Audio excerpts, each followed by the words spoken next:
Stay there, birds. Stay there, birds. Please stay there, birds.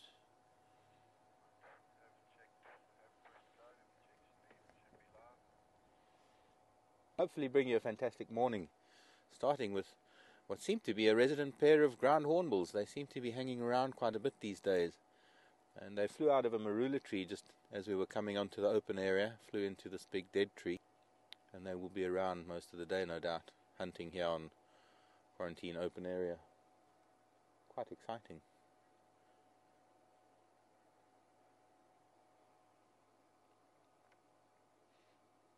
I think they've just woken up as well, preening.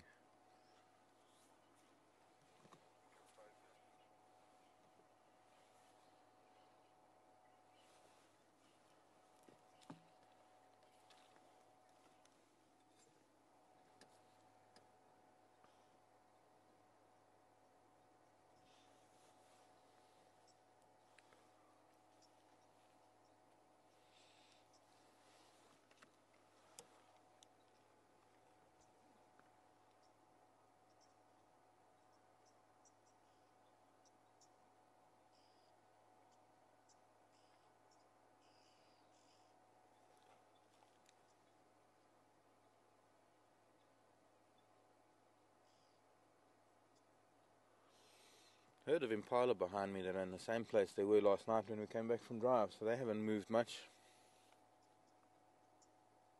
Which means that there might not have been any. Off the hornbills go. Time to go hunting. Time for us to go too. But I reckon these impala haven't been disturbed at all during the night. Would account for them still being in the same place.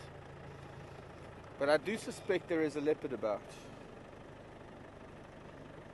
I hear that Induna was in Boyatela Lodge in the camp 2 nights ago.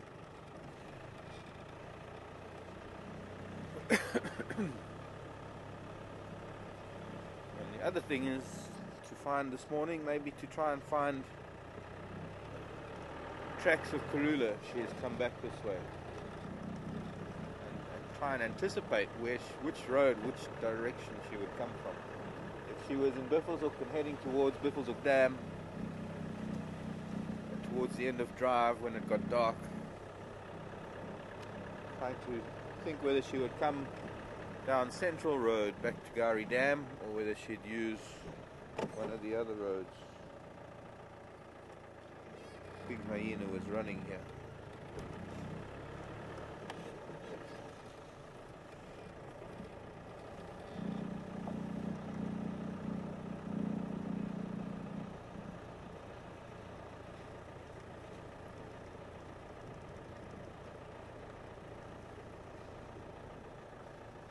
Both ways, up and down, hyena.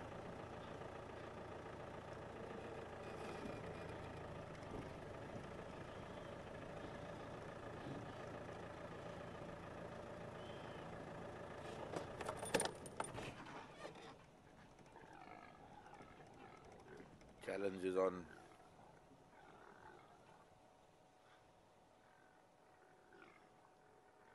What we got? A couple of youngsters being chased by bigger rams, and then another bigger ram came in from the other side where they were being chased to and challenged the chasee.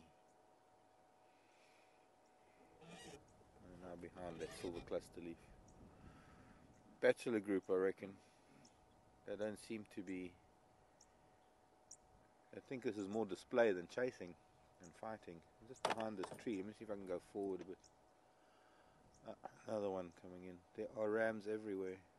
And another one running in from even further down.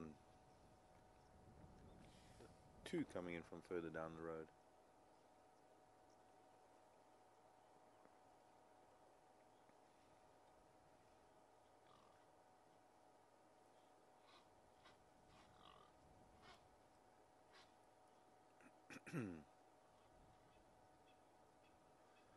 This is all about status and position and trying to insert yourself in a position of the hierarchy of all these rams. And of course these 2 little yearlings just don't know where to go because they get pushed from pillar to post. They don't fit in with the hierarchy at all. They're right at the bottom.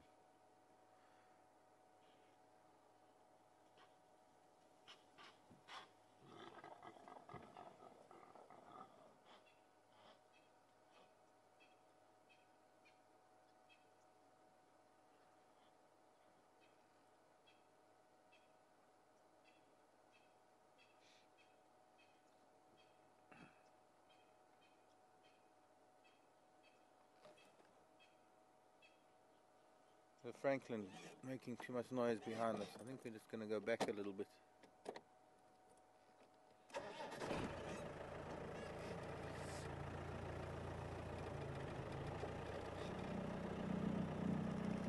We shouldn't be taking all this impala activity too much for granted.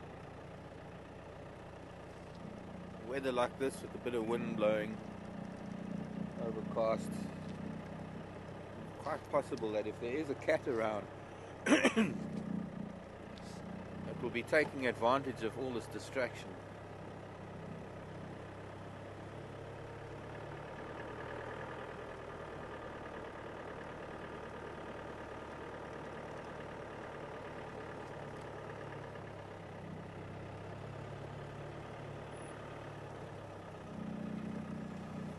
Reverse safari.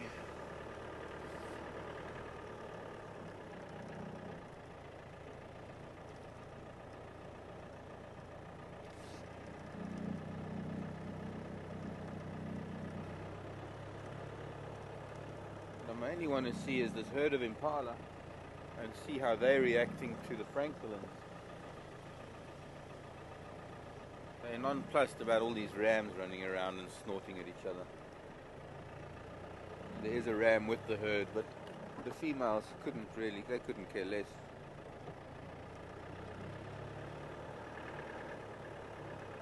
I mean about the bachelor boys all shouting at each other.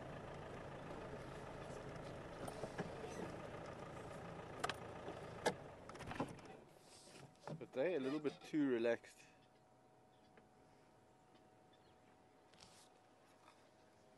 Sorry, let me just move out of the way. Game drive channel is coming round.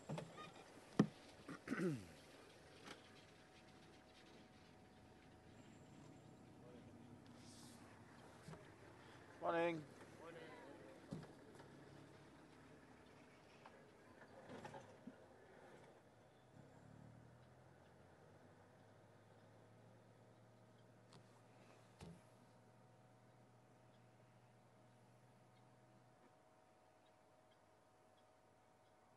Can hear guinea fowl now.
Ah, the ram's going after a female that's running away from his herd.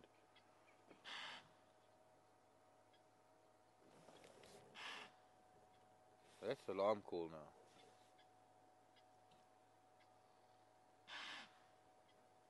And then turns into rutting noise.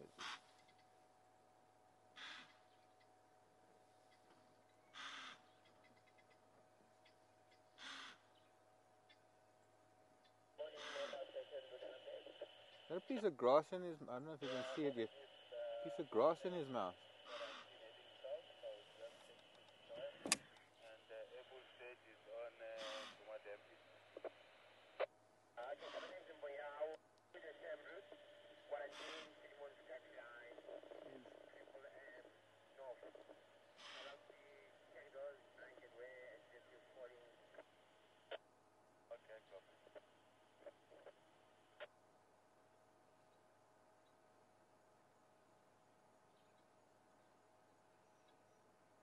Where's he off to now?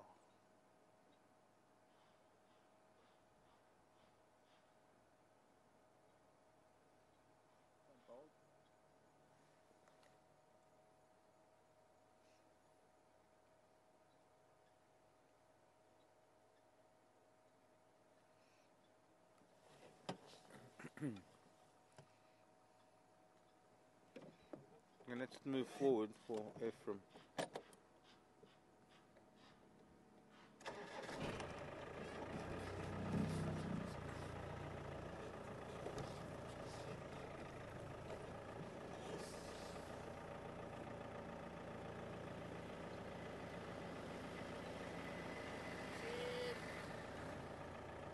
Morning. Fine, and you? Good. Morning all. How are you? Good.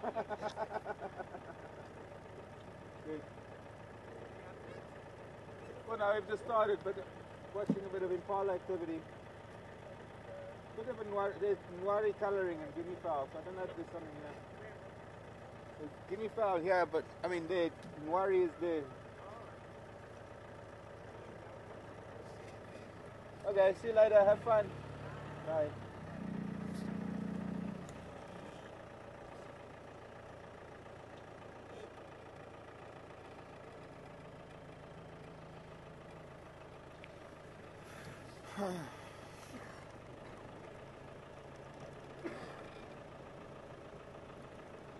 One of these days we might be lucky to see something happen while these impala are chasing each other and shouting, and have a leopard hiding under a bush.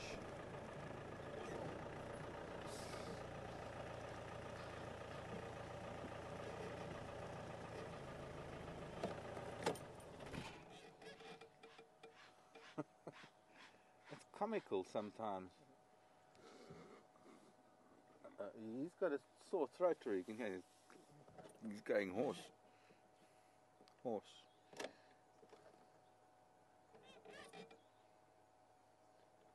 Have a ram that you think that thinks he's dominant, and he starts chasing a smaller ram until a bigger ram comes out of the bush and starts chasing him.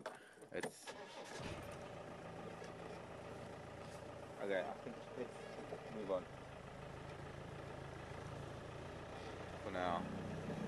Franklin was here somewhere, making a lot of noise. But with all these impala running around, if there was something, I'm sure it would have jumped up and grabbed one of them by now. So, the sky's lifting. There was a much lower cloud earlier.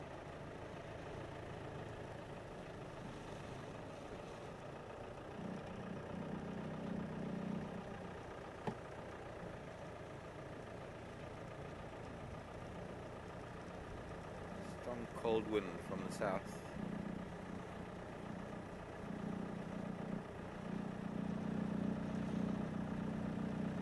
A hint, perhaps, of things to come. The leeward side of the bush, that impala standing in the sheltered part. I'm expecting, oh no, let's not use the word expecting. A lot of animals are going to be tucked in the bush today. Change in temperature is quite dramatic for animals. It's easy for us to put jackets on. It takes a while for them to adjust.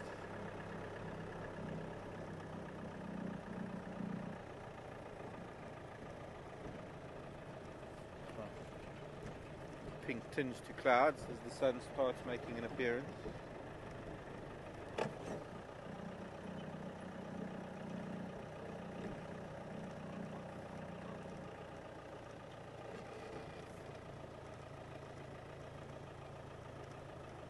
There'll be enough, well, there might be actually, enough of a sky in the east for us to see the sunrise.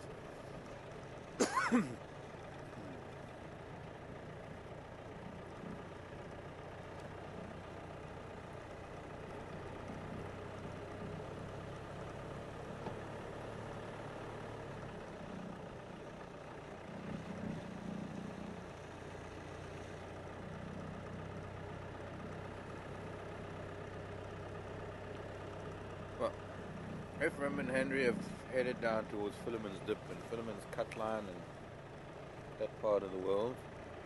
I think we're going to go, excuse me, they're both heading south. I think we'll go east. We'll go to the dam and go onto Central Road and see if we can find a couple of things. See if we can find where Karula walked last night. She might have come that way. If not, at least it eliminates where she wasn't. And we'll start looking elsewhere. She might even still be walking around.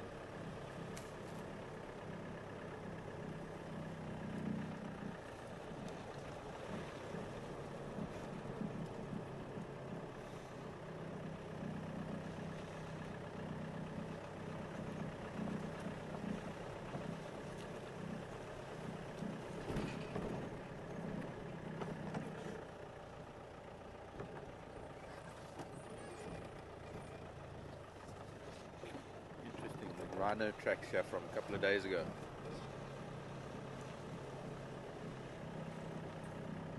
Be very lucky to catch a rhino up on quarantine. But a rhino would have been here, came past Inga's house, headed down to Twin Dams Road, must have been at the dam. And it was elephant also. Now that's interesting. A young elephant crossing from the dam, going south. So let's go on a wild goose chase this morning for elephant. No, we'll go on a wild elephant chase for geese. That's a better way of doing it. But before we do so, let's just see, the sky is getting quite pretty.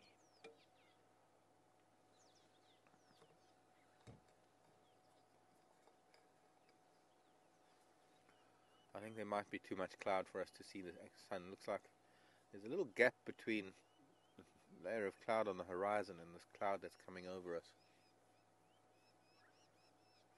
It'll be a while before the sun gets into that little gap, perhaps.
hello to the waterbuck. Maybe have a second chance at sunrise. See the big waterbuck bull ahead of us. One or two females.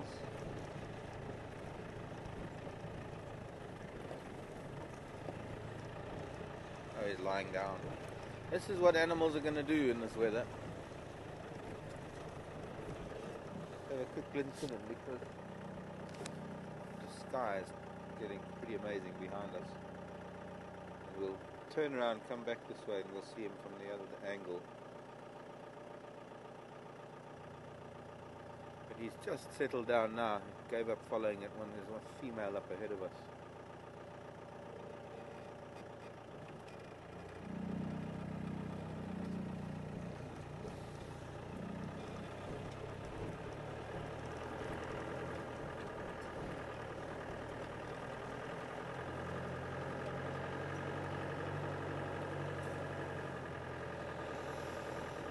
Morning, madam.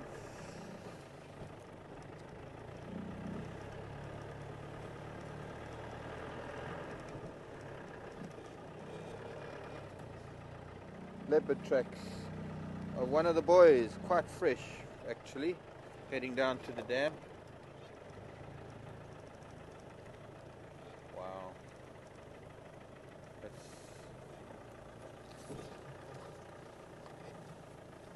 something else.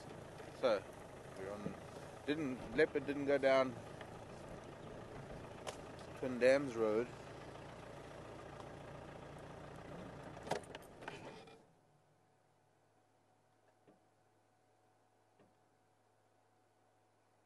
Check on the dam wall, maybe check on around there. There's fresh leopard tracks heading down to the dam. Morning sunshine. Pretty good timing, I'd say.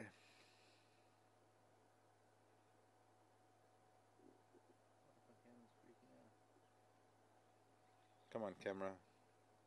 You're an NX5, you can do it.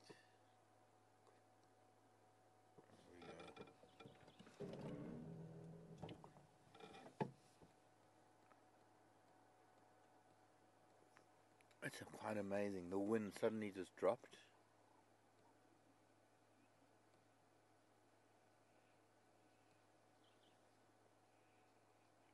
Like the world's standing still for the sun to come up. Of course, the sun wouldn't come up if the world stood still, but I think you know what I mean.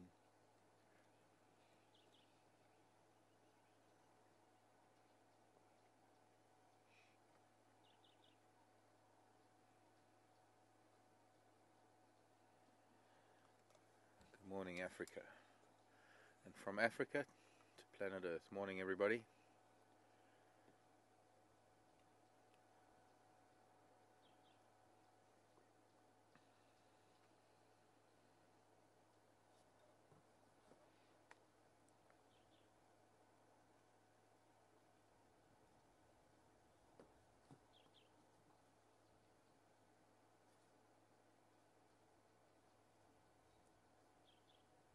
Yeah, that's also nice. Just that with one of our black monkey thorns.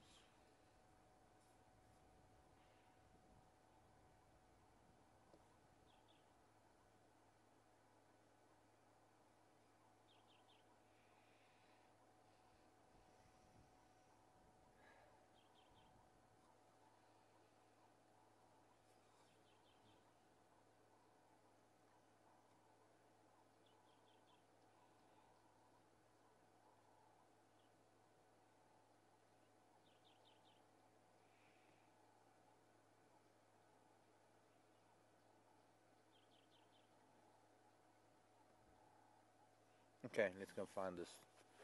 I think it's Induna. Let's see how far we can get on these tracks. We might only get as far as the dam.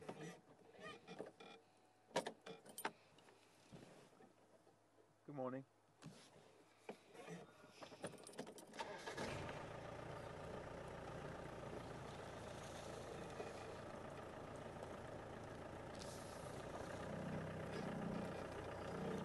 Wow, just keeps getting better.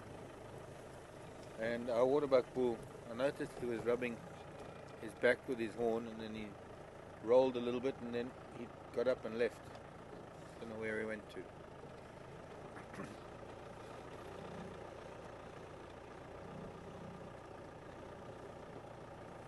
Seems to have disappeared.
Hyena tracks, but no leopard.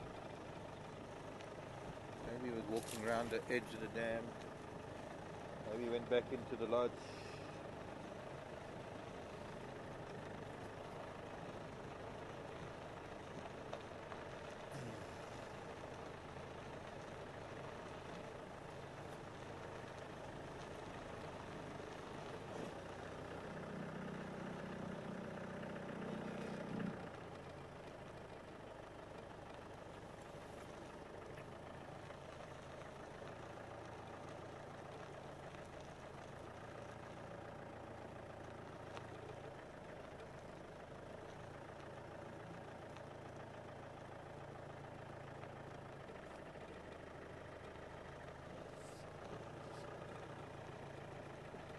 Might have also just gone down below the dam wall.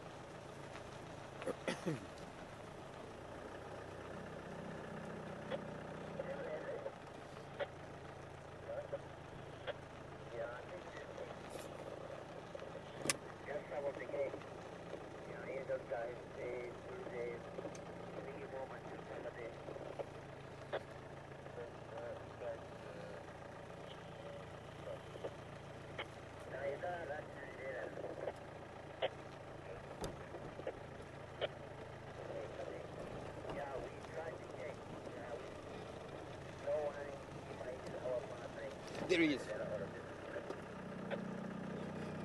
Oh, I knew those tracks were fresh.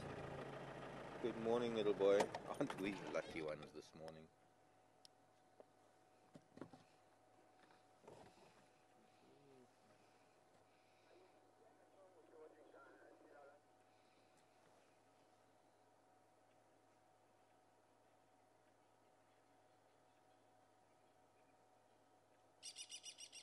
That's Mishu.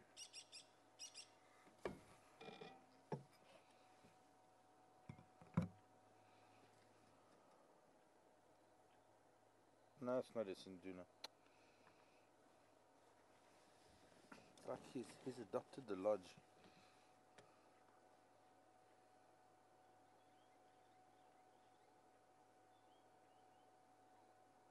Got a full stomach. He looks quite bloated.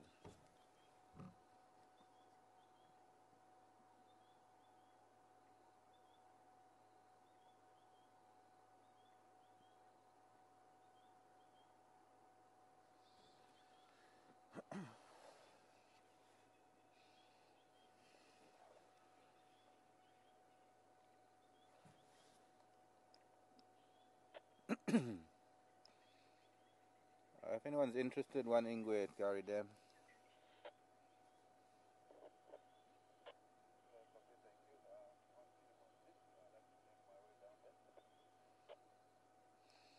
Okay, we're on the southeastern corner at the spillway.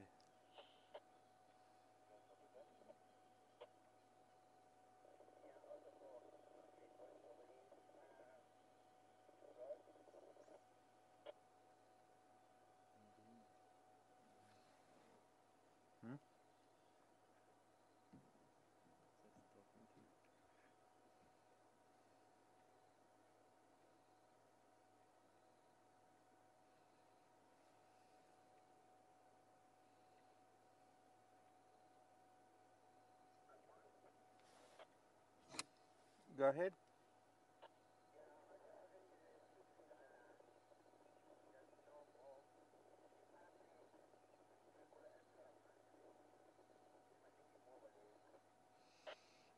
Okay, thanks. Sticks. Up where Karulu was for a while. Just off Impala Plains on Triple M. The Sticks. Evidently a lot of vehicles there. Must be in Koro, Simbambili, Arathusa. I wonder what this boy's been eating because he's full. There's a gentleman on Ephraim's vehicle that had quite a close encounter with Induna 2 nights ago. I was chatting to a lot of people at the lodge last night. They have some children and the kids eat early, the kids went to bed. And they have a baby monitor that they have in the room, and they were monitoring the kids from the dining area, and well, the kids were restless. And he couldn't find one of the night watch guys to take him back to the room, so he went on his own, and the night watchman came up to him and admonished him for walking in the dark, and he said, "Why? What's wrong? It's only here at room 3. And the night watchman shone his torch next to the pathway, and there was this young leopard, Induna, flat on his back on the pathway, ignoring them. So I think maybe in some ways this young Induna is getting a little bit complacent with humans, and maybe the humans are getting a little bit complacent with him.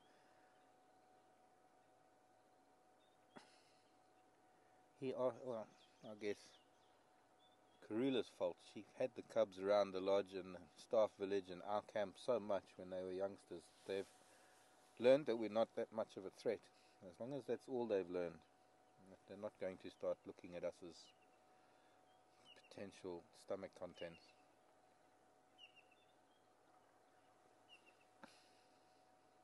Where are you going, Induna? He's about to get up.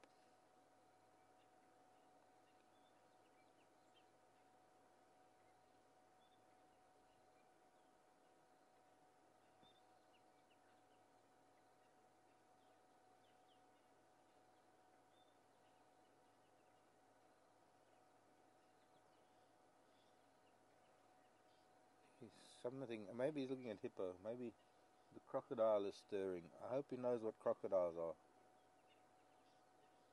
Making his way down to the water, perhaps.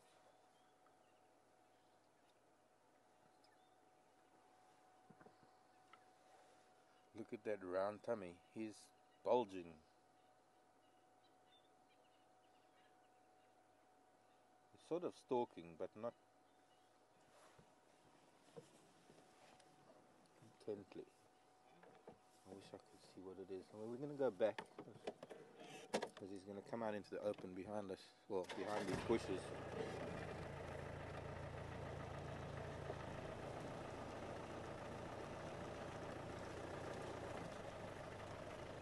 Whoa. Drive off the wall into the dam. Off the wall down the other side.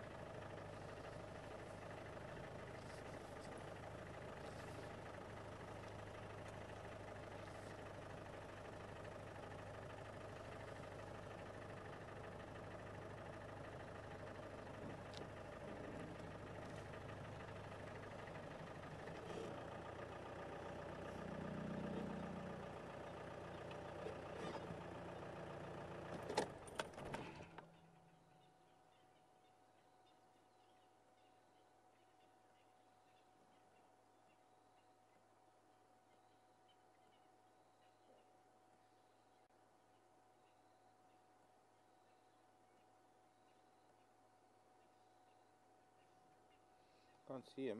Can you see him?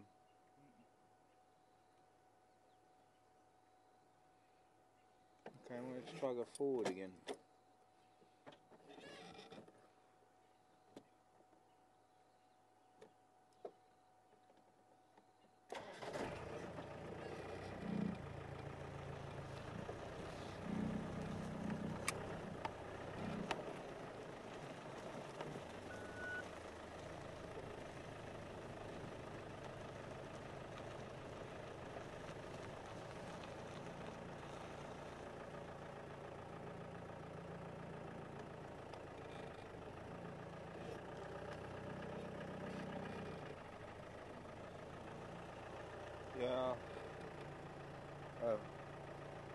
just sitting there. Let's see if we can go see him from another angle. Watching the water. Don't know how.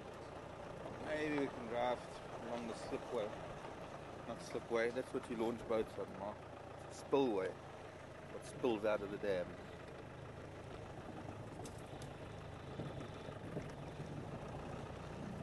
I've noticed the water, the dam water, the level is dropping a bit.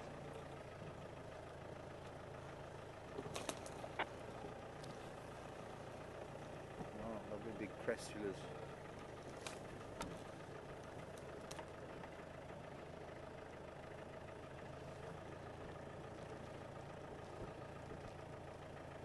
Don't think we'll see anything from this angle.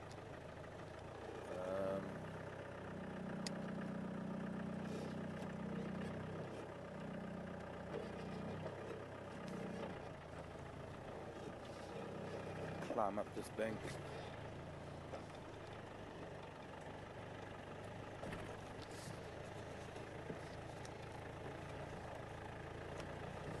Henry coming? Back. He's on the wall. Keep coming.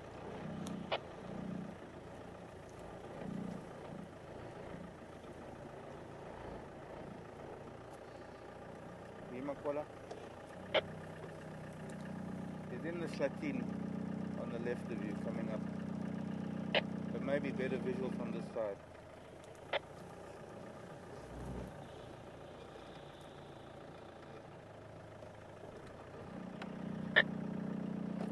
Stand by, over.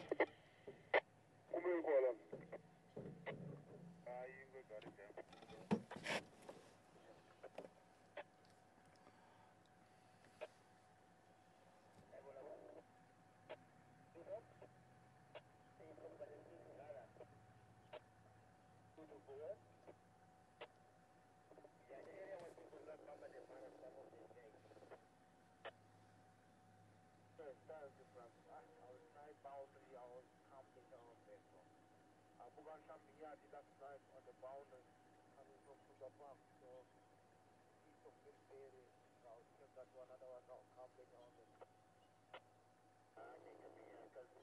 Number 8.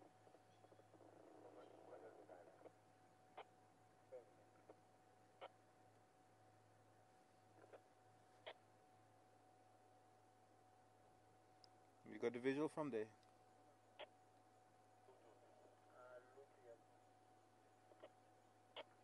Okay, we'll come this side.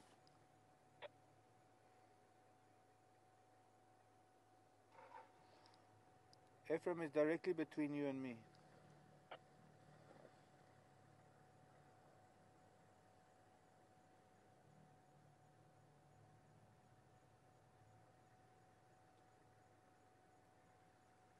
No, that's gonna move him, Ephraim.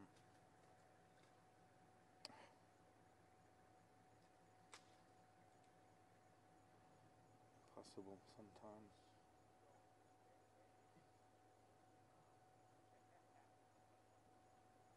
Henry, you better go back to Ephraim, he's moving now. Yeah, I think he's coming in your side, he's a full bearing.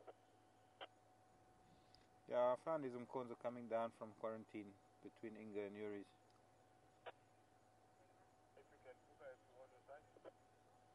Yeah, keep coming, keep coming.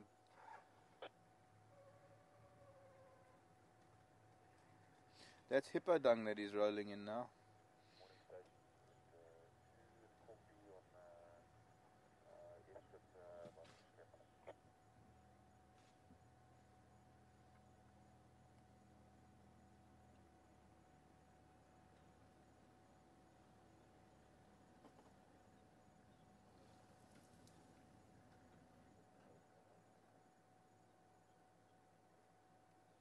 Why do you have to?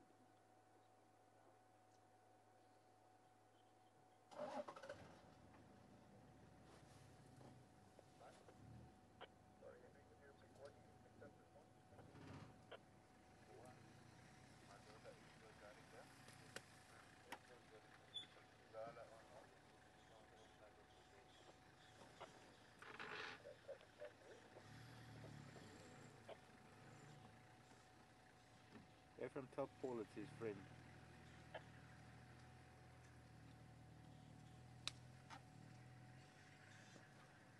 I mean, the Ingo is his friend.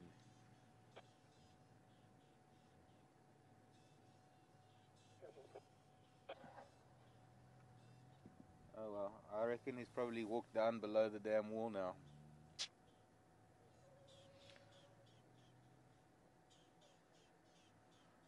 Well, this goes to show that even though he might be disturbed when he's lying down, it's not like he walks away from the vehicles, he actually walks toward the vehicle. Okay, let's see what we can do to find him again.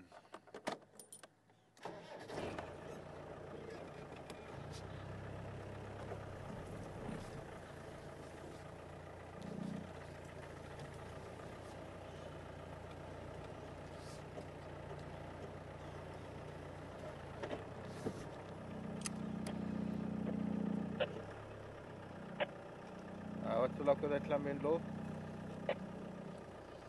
Article 12. Okay, thanks.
I don't know how many times we've seen him, you know,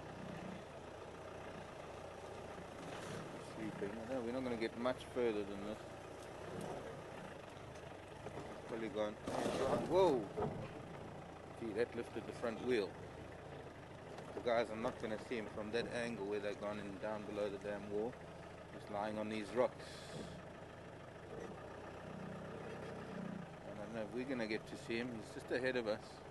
Can you see him?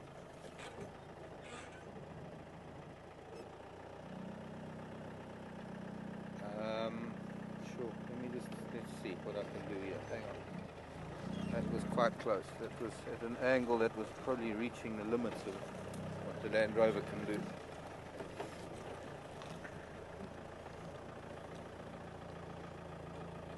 He's found himself a spot that he knows is pretty much probably inaccessible by the vehicles. I don't want to damage this little black monkey thorn.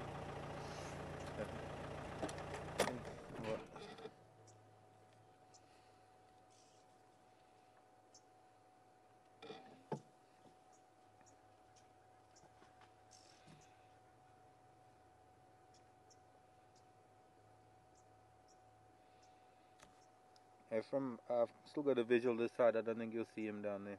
Stationary at the moment.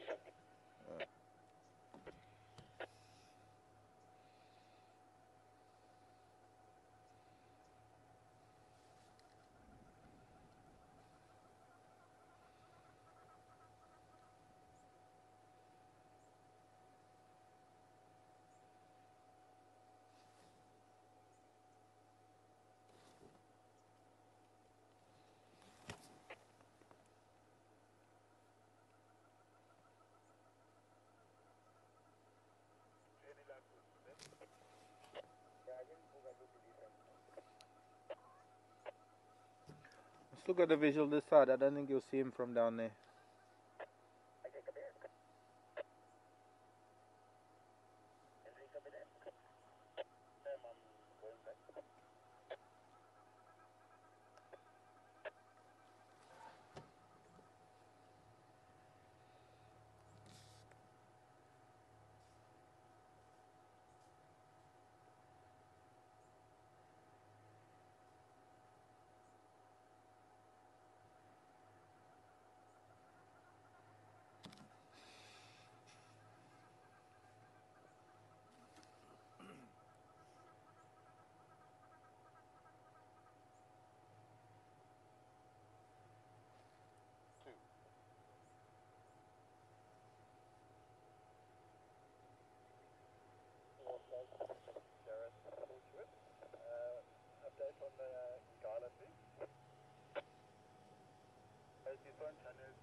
think Ephraim's stuck.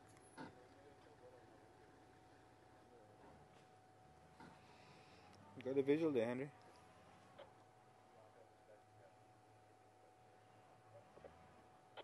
Yeah, also, yeah, just a little bit. Ephraim, you need a Land Rover. I could hear him laughing from here.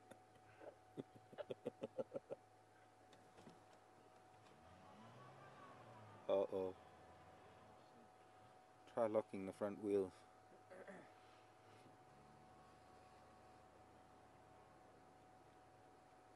Try go handheld. Hmm? Try. Okay.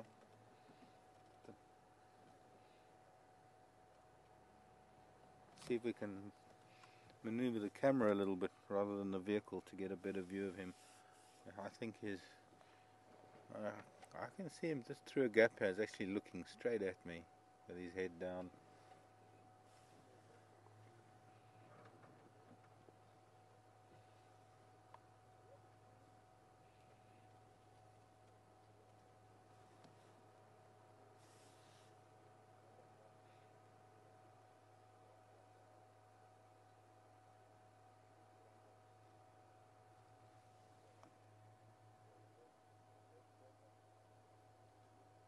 Hello, Induna.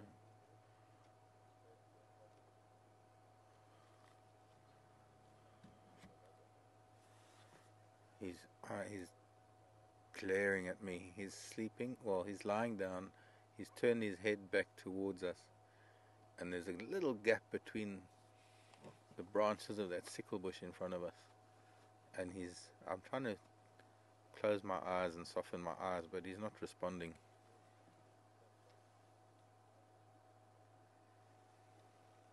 Oh, you can see it as well. Look at that. They're burning us with that eye.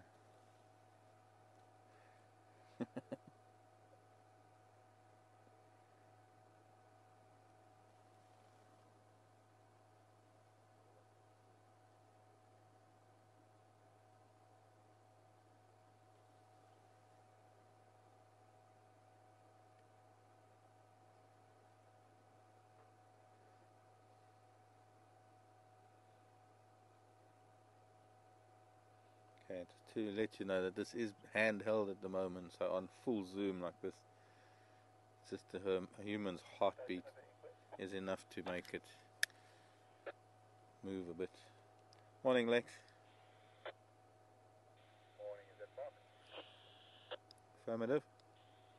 Morning, Mark. What's happening with the wreck? Alexi, settle down in the spillway of Gari Dam. It's quite an awkward spot. It is visible from the bank on Central Road. We'll probably move slowly in that direction. Let us know what's happening. Sure, will do. These Land Cruisers. Another one stuck. Oh, he just heard something on the other side.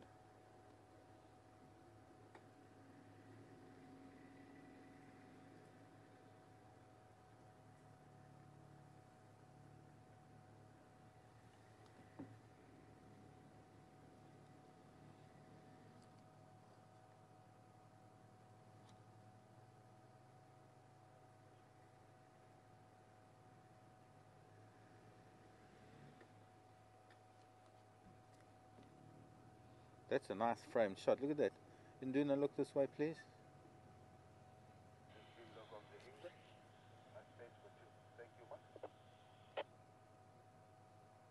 Thanks, guys. Look this way, young man.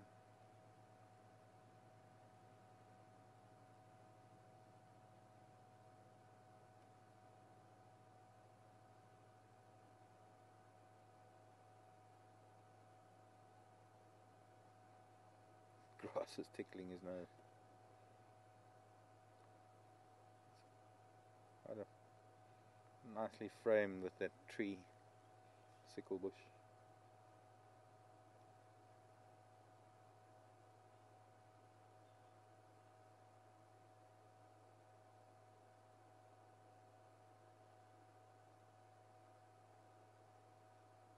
He's hearing something moving about there. The second time he's whipped his head that way.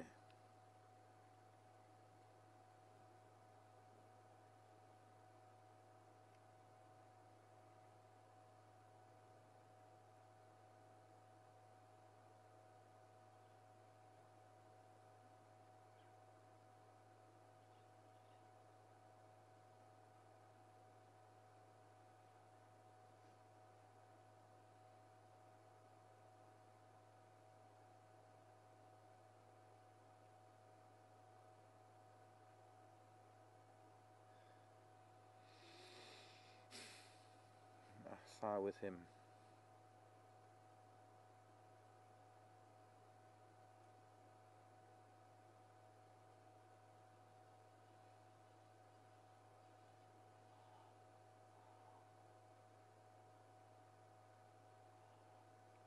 There's turning back to listen to the impalas rutting on the other side of the dam wall. Anyone can find a blanket. We lost the one blanket last night.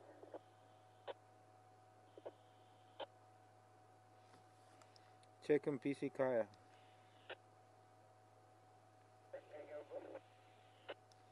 Check him, PC Kaya. Maybe they took it to their Kaya.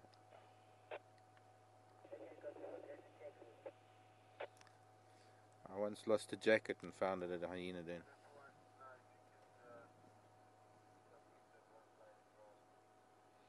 Jennifer. Which blade of grass? The one in front of him? Oh, Jennifer wants me to go and move that blade of grass. The one right next to his face. Yeah. I don't feel like it.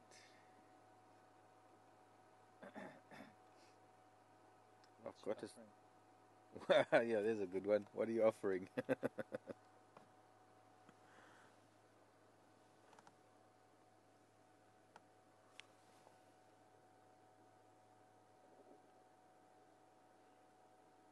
Pretty little tree.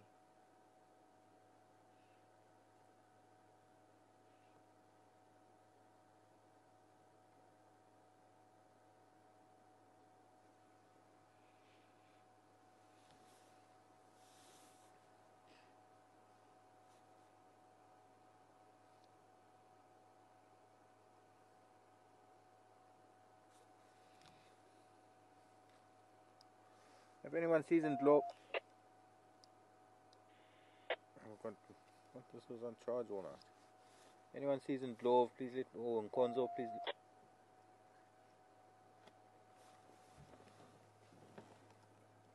Can we swap, please? Something's wrong with this.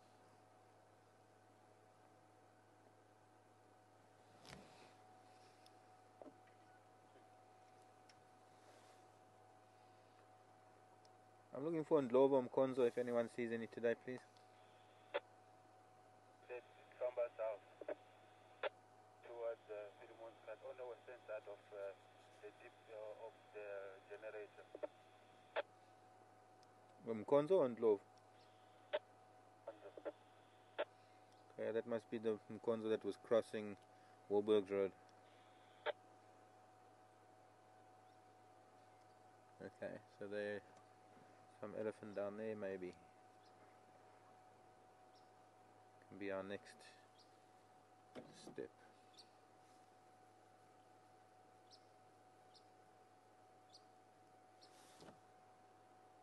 Kingfisher. High up in the sky.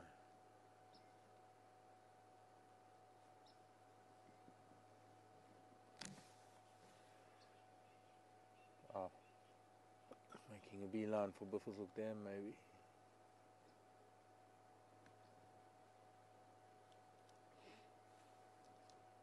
So for any of you who are new viewers to Wild Earth Safari, this is a youngster who's 2.5 years old now.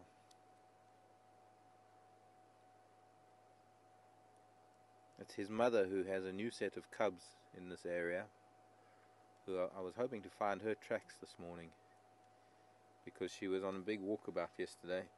She had left her cubs somewhere, and we were hoping to find tracks of her coming back, because she would have come back to her cubs sometime during the night. I would have expected it fairly early in the evening last night,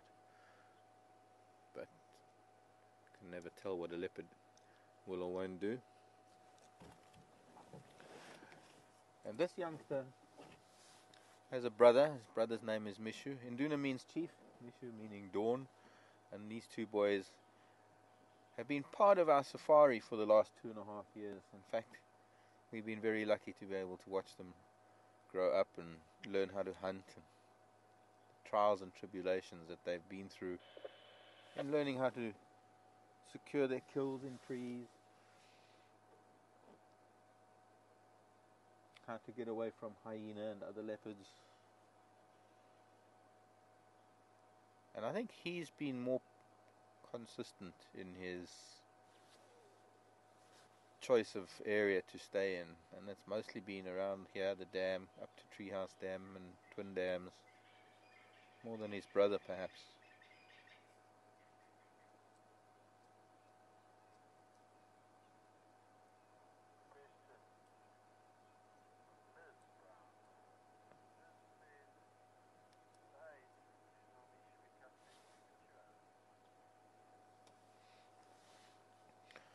Good morning, Liz.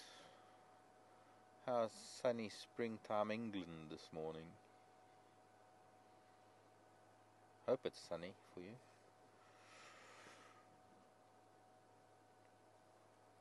Liz knows Induna. I think Liz has been here to see Induna. But Liz wants to know, at what age will these boys become sexually mature? Well, I think even now they're capable of reproducing, but whether they're able to in terms of getting by the resident males in the area, because they would have to have access to females that are not related to them, and those females would be in other territories and falling under the territories of other males, other larger males.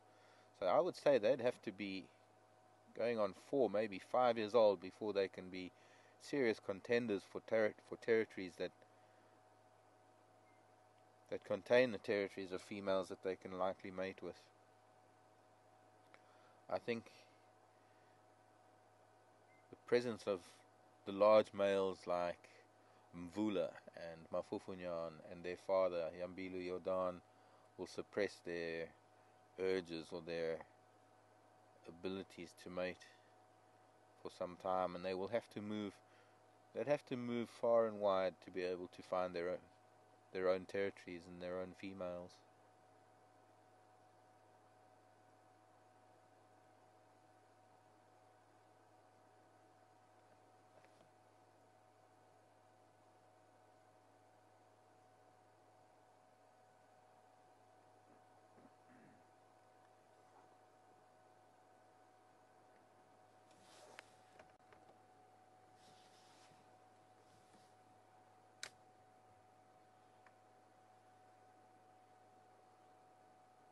We're going to sit here for a little bit.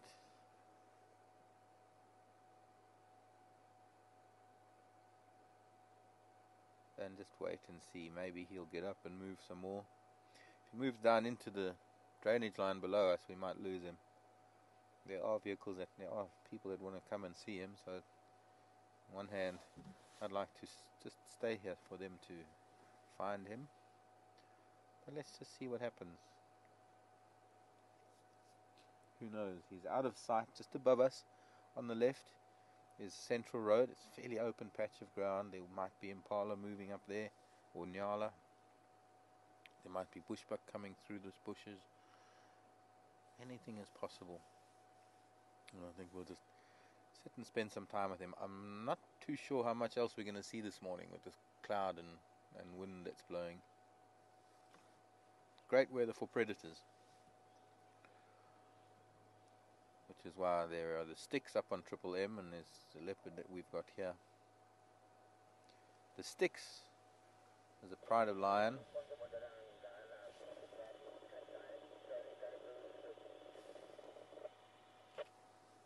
Tracks of a male lion heading east on Whiffles of cut line. So there's cat activity, and maybe we'll make it a cat morning.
Which way they were heading? Zoom in on these seed pods here on the top left of the picture. I was talking about that the other day. We need to stop and show you. Some of you might remember us looking at the sicklebush flower, also known as the Chinese lantern. That pink and yellow flower, the two-color flower that lends its name to the tree, the scientific name. But this is one of the bunches of seed pods. And they're sickle-shaped little pods, which gives it its name, sicklebush.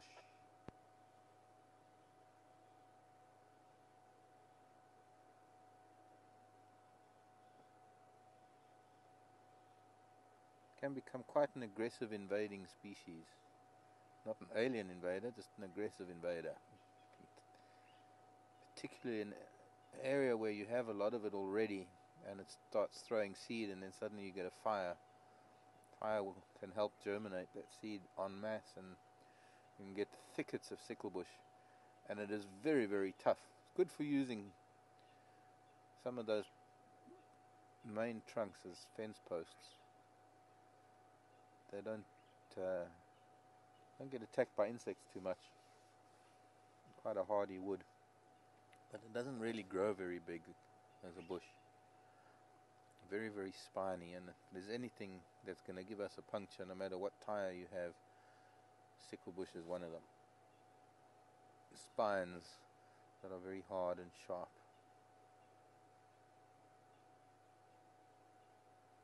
The spines being much more rigid and denser than the thorns of the acacias.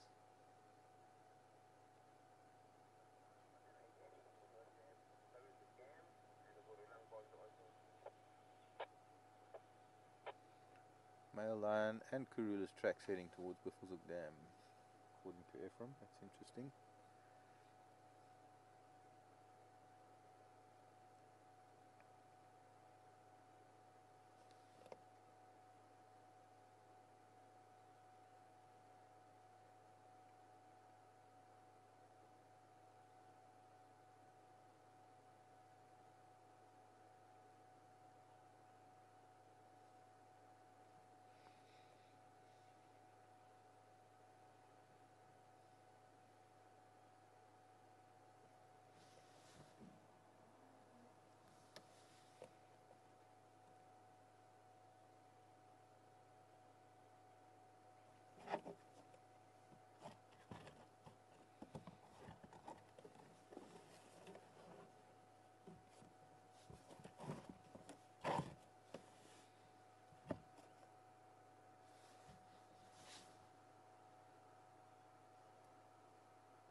And is that Kuhumas? How old are those Mampimpon? My daughter, I think 10, 11. Yeah, that's Jamakuru Mampimpa, not Mampimpa. Okay, thanks. Two of the Kuhumas still in the same place they were yesterday. I learned the name of that clearing. It's called Freystart Clearing.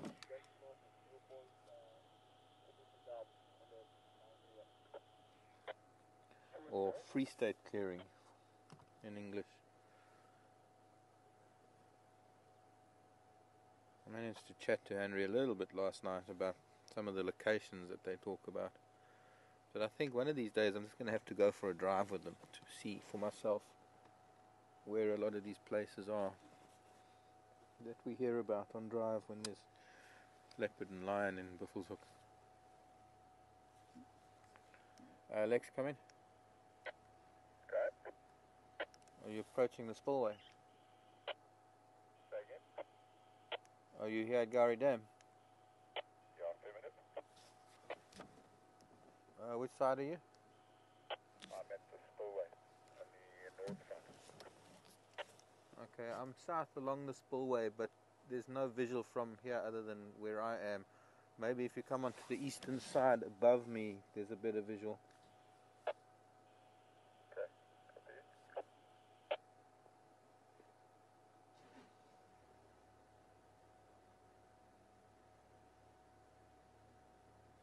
We can leave Lex, maybe we'll keep track of what this leopard might be doing. And have to try and figure out a way to get back over these rocks.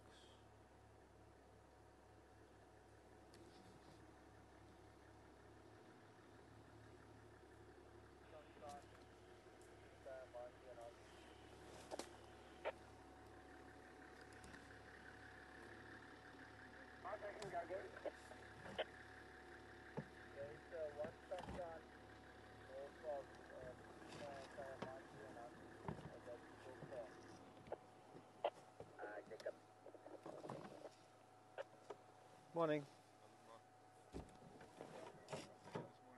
Very good, and you? Is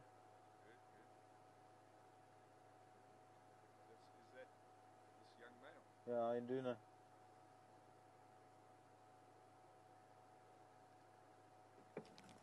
Okay, let's leave Lex with this leopard.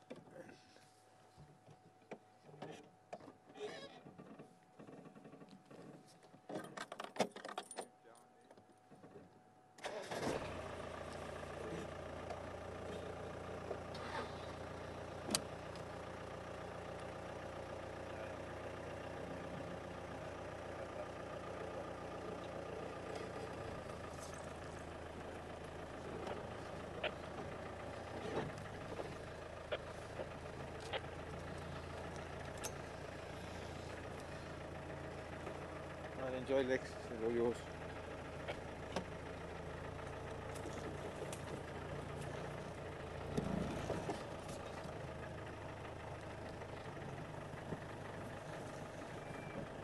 How are we doing on that side?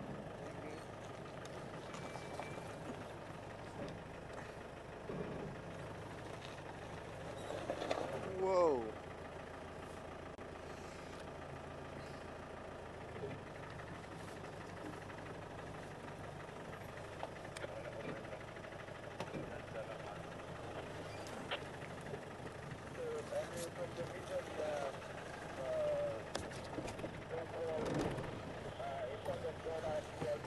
Okay, I'd like to see a link.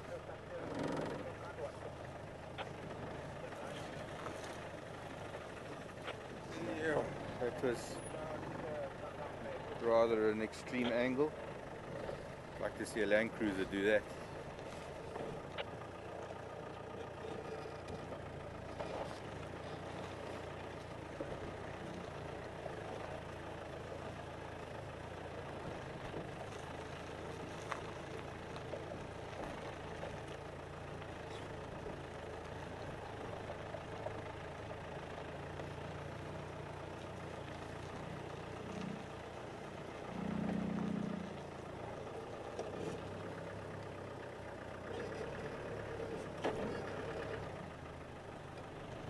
I'm hoping Land Rover will hear me say that one day.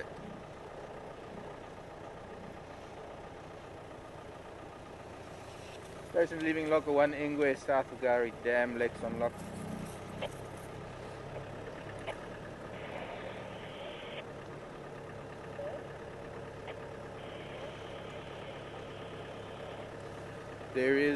It's a leopard, it's a cat morning this morning. Lion on Triple M, Lion up at Freystart Clearing, Sticks on Triple M, Kahuma's on Freystart Clearing, and a cheetah somewhere on Torchwood. All 3 cats this morning for the guys and the guests. For us, you got me and the leopard and Daniel. I'm a cool cat. The best of times. Okay, let's find another cat then for ourselves. A little bit of sunshine breaking through the cloud.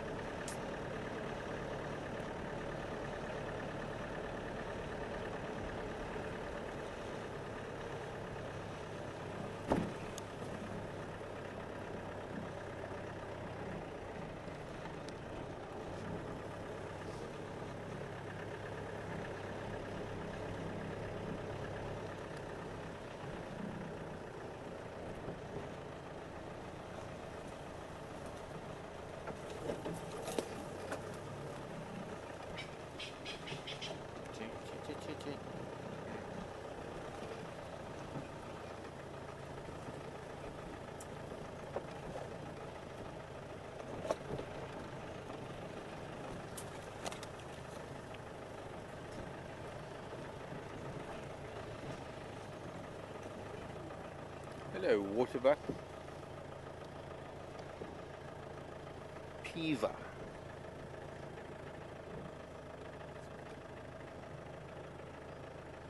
Well, that's interesting. There are more leopard tracks here, going back towards the dam. And hyena. There was a moment when Induna was looking at something and it gave me the impression he was looking at another leopard. I wouldn't be surprised if maybe Mishu is there. Sorry ladies and your babies, they didn't like us arriving in this pretty girl.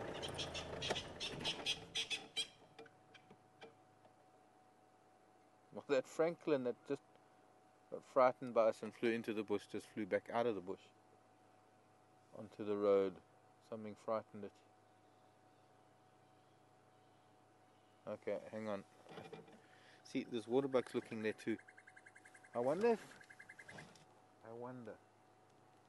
there weren't any tracks. If there's leopard tracks here,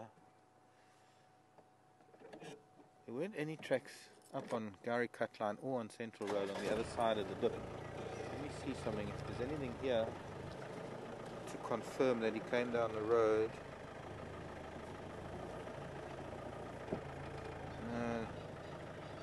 Hippo.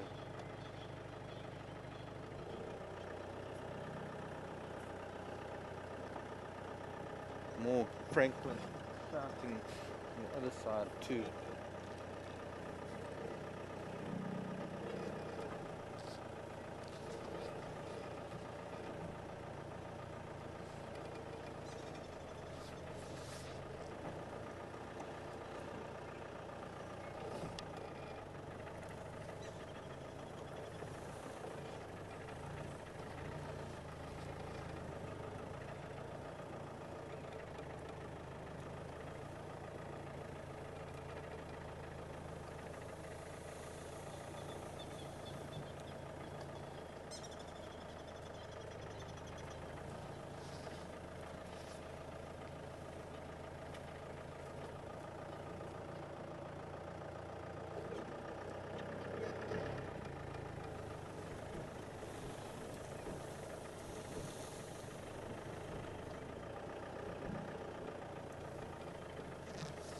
Interesting.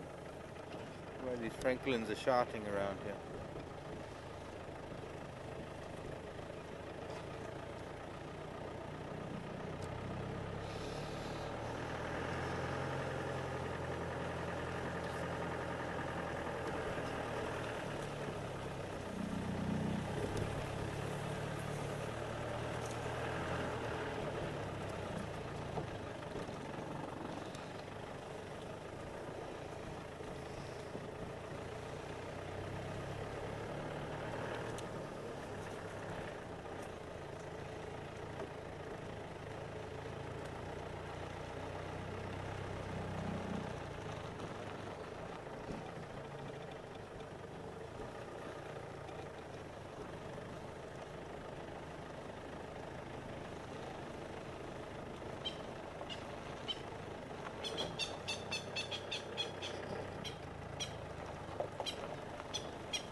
nervous. Franklin.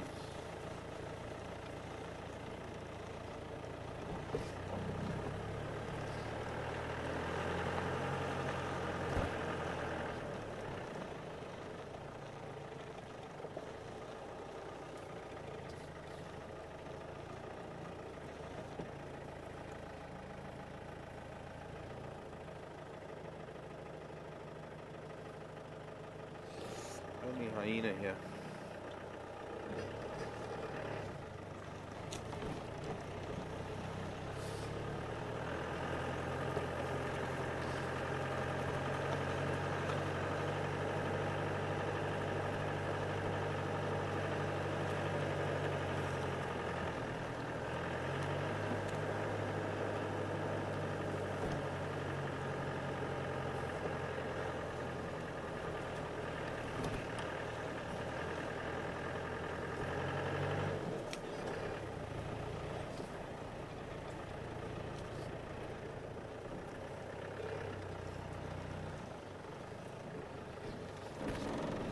I think we'll just head south. Go down to, we'll take Vulture's Nest.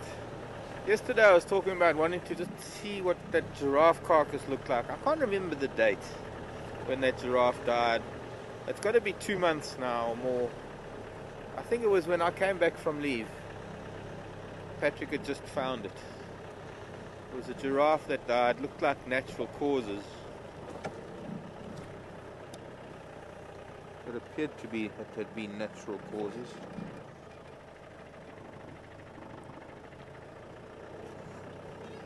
And I think it'd be interesting, after a lot of rain and perhaps a lot of insect activity and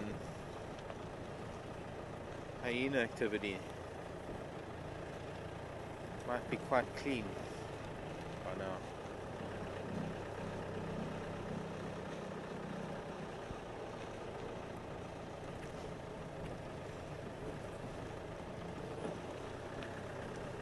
Warthog, that big male we see sometimes. I don't know if he'll let us sneak up on him.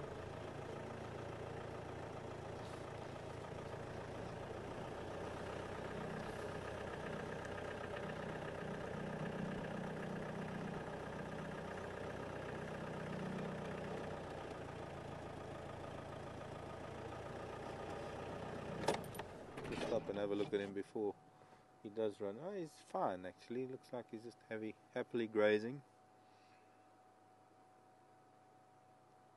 Let me try and move a little bit again now that he's relaxed a bit.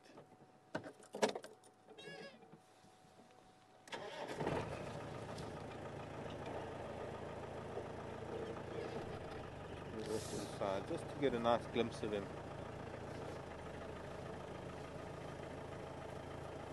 Just stay there, man. Just a war dog. Playing hide and seek.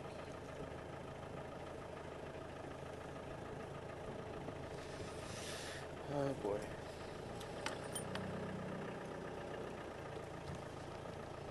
Okay, not today. He's not too shy, but he's just not too fond of the camera, I guess.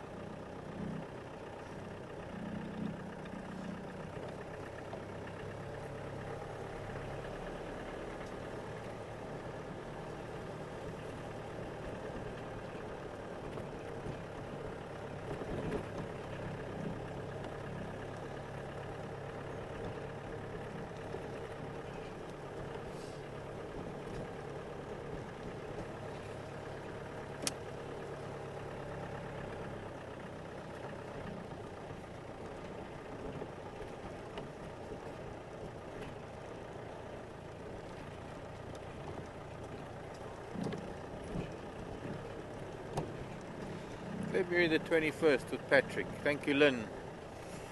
Yes, that was, I think, when I just got back from leave in February. So yeah, 2 months ago. So let's go and see what happens 2 months down the line after a giraffe dies. I think some people might be interested. I'm interested. Not the first time, of course.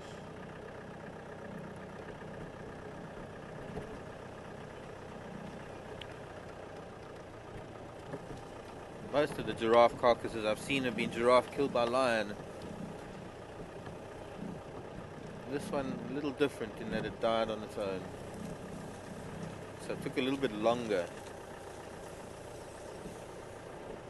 for it to be broken down. Hyena had their fair share of, I'm sure.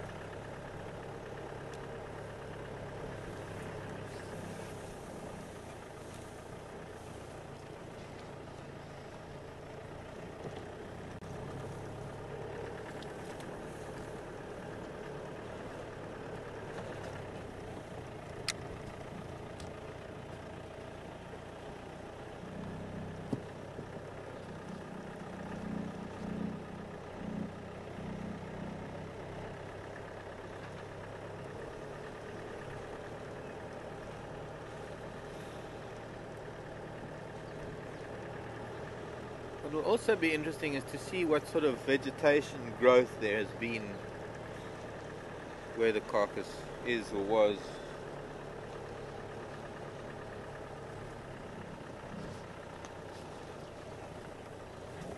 I think it was down this way.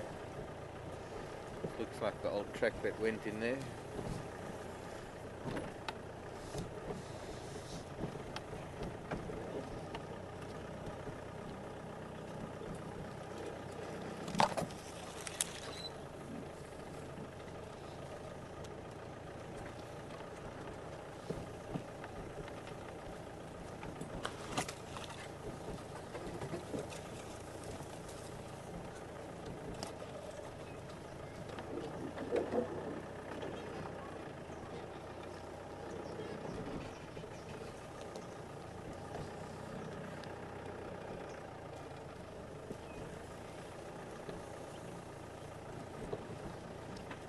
Nyala.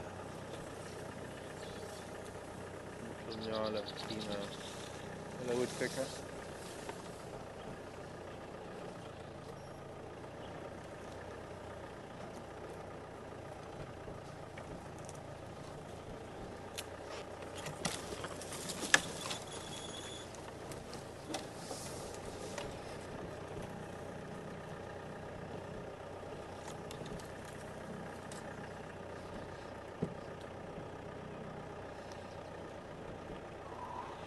Well, almost nothing here. I can see a hoof, a couple of bones. Here's the jawbone. Let's have a look at some bones.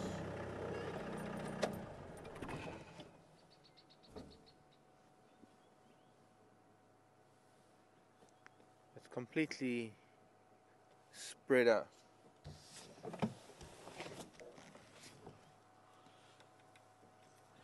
Lower jaw.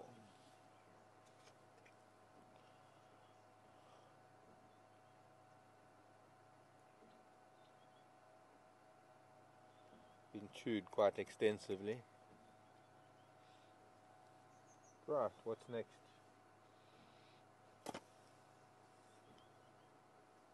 There's actually been, something's disturbed the soil, so there was something here quite recently. I don't know, how far can we get with that camera? If I go a little bit further forward, will we reach those bones? Yeah, we go a bit forward. Let's just go a little bit forward and I can go and have a look at some more bones. Interesting, I think this has been an elephant stand. Yeah, there's been an elephant standing here within the last 24 hours actually. Okay, let's have a look at things. Sometimes it's not all about animals, it's also learning about what goes on. Going sound down.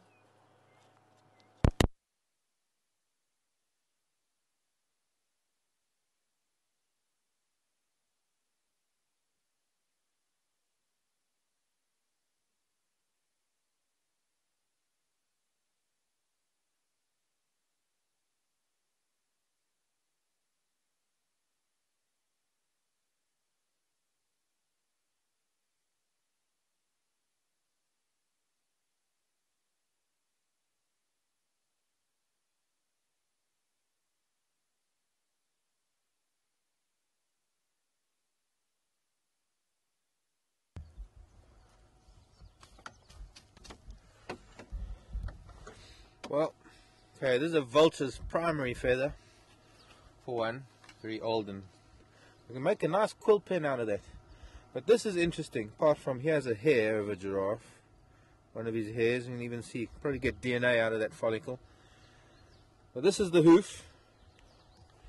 But what's interesting is, I've spoken to you before about the hornborer moth that gets into the horns of animals when they die. But this is the same substance. And here are the tunnels of the hornborer moth. I suppose we should call these hoof borer moths, but they're actually the hornborer moth. You can see how they've been eating away at the underneath of the hoof. But these are silken tunnels that extend, that protrude from the holes that they've burrowed in. So inside the thick base of this hoof are probably some of the hornborer moths eating away at this substance. This is pretty much the same as our, well, it is fingernail, because that is how nature has done it. And funnily enough, very similar substance to a rhino horn. So let's see what else there is. Most of the bones,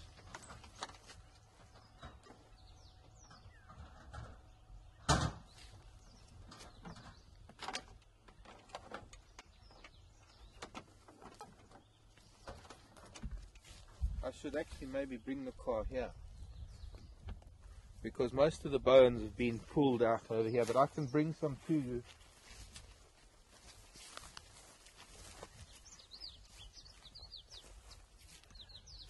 Okay, this is interesting. Can anybody tell me what that is? Because that isn't actually part of the giraffe. This is part of an impala that died here some time ago. It's been chewed as well by hyena. This is the outer covering of an impala's horn. Oops, dropped it.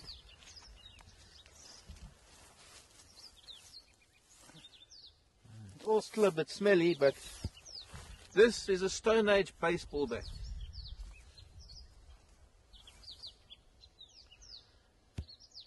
That would be the forearm. It's heavy. Yeah, I just want to feel the weight of it. It's about 5-6 kilograms, I think. Yeah, about 5 or 6 kilos.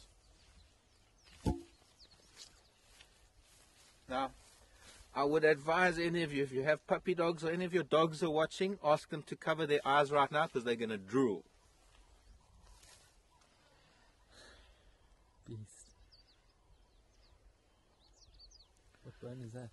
Oof, smells. Femur.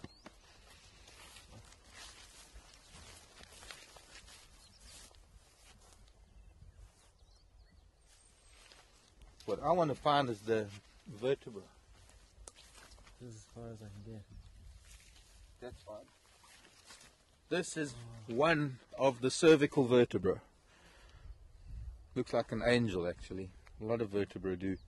But this is just one of the 7 neck vertebrae of a giraffe. And it goes to show how big the vertebrae are, because they do only have 7 vertebrae in the neck, as we do, as most mammals do. We could probably articulate the whole neck. Now, wait a minute.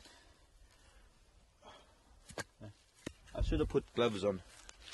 But so much of this has been eaten by hyena. It's quite incredible how much hyena actually do consume of the bone itself.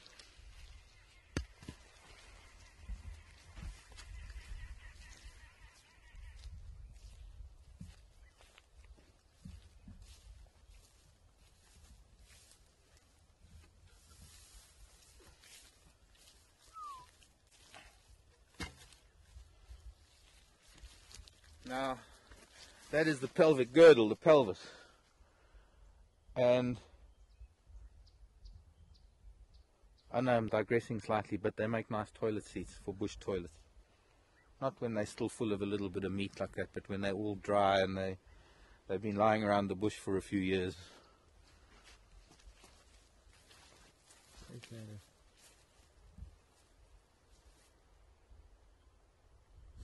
So baby giraffes have to pass through that? Yeah. Female, this was a male though.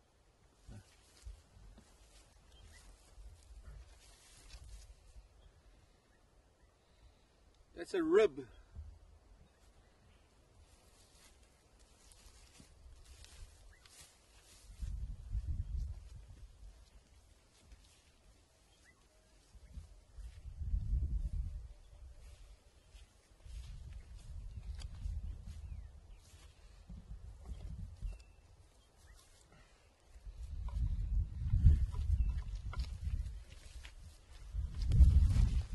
This would be lumbar vertebra, and that nuchal muscle above the shoulders would probably be attached to this part of the vertebra.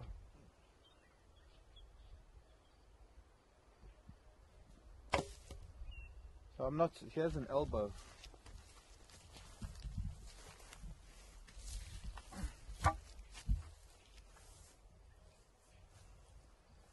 No, elbow or ankle.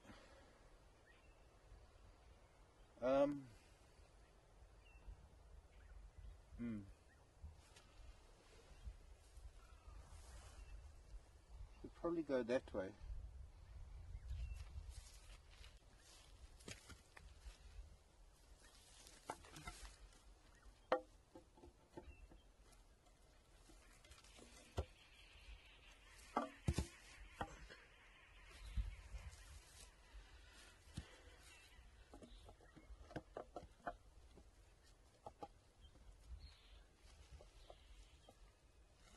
Little Lego. They're heavy, jigsaw puzzles, sure.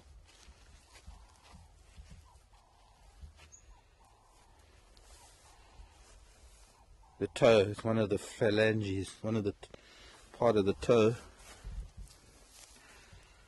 part of the toes. One left, one right, maybe. I don't know where the skull is, because that's heavy. It might have been taken to the lodge or something.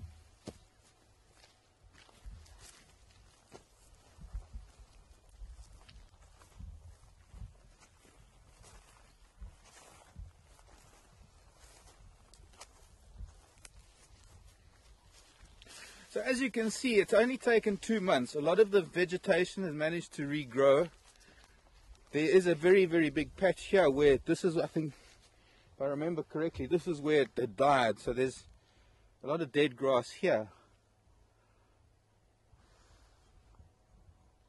A lot of shortened grasses where the vultures must have spent days, if not weeks, feeding, and the hyenas too. But it just goes to show how, after 2 months, it is quite well spread out. And I think if we had to come in 2 months' time, we'd find even fewer bones. And in a year's time, even fewer. And then maybe give it 2 years' time, you'll find maybe a bone here and one another 100 meters away and another one. Be very, very spread out. Quite interesting, actually. I hope you found it interesting as well. So we're lucky enough to be able to experience this. Why am I suddenly nervous in front of the camera?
Somebody might have come to fetch it. The sun is down.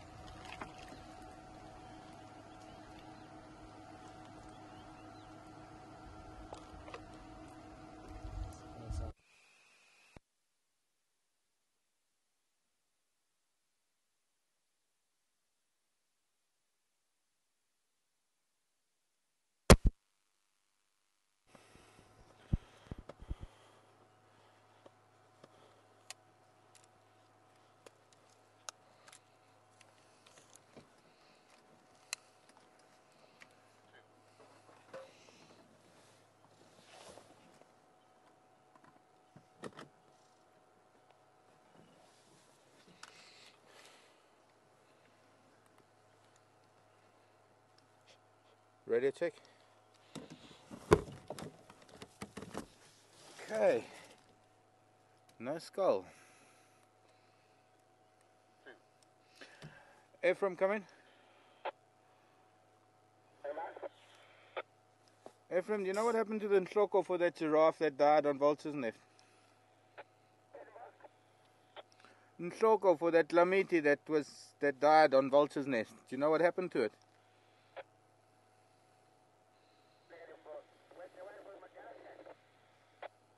No, one from February.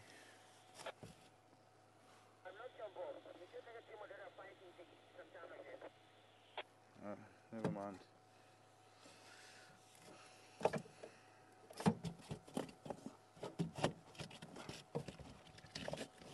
There were actually one or two pieces of impala still amongst all of that. I saw a piece of that impala's jawbone.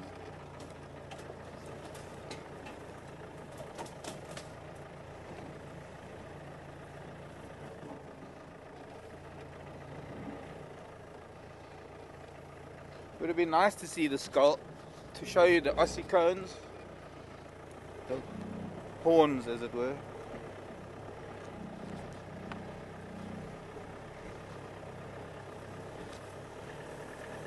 Yeah, but a lot of these smaller bones haven't been dragged away. I can't imagine how the skull would have been dragged away.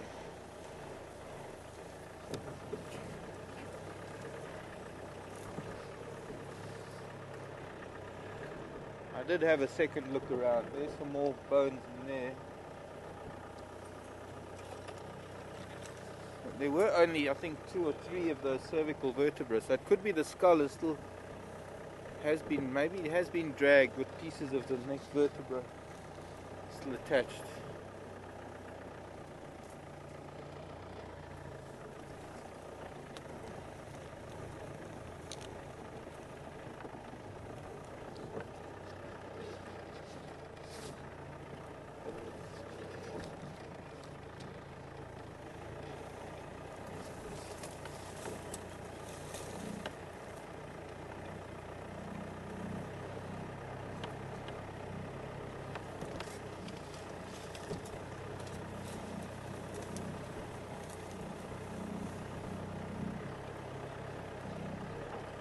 Legs, come in.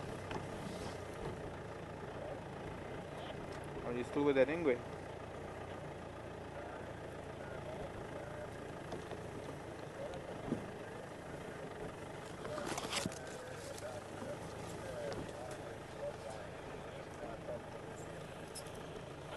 Okay, thanks.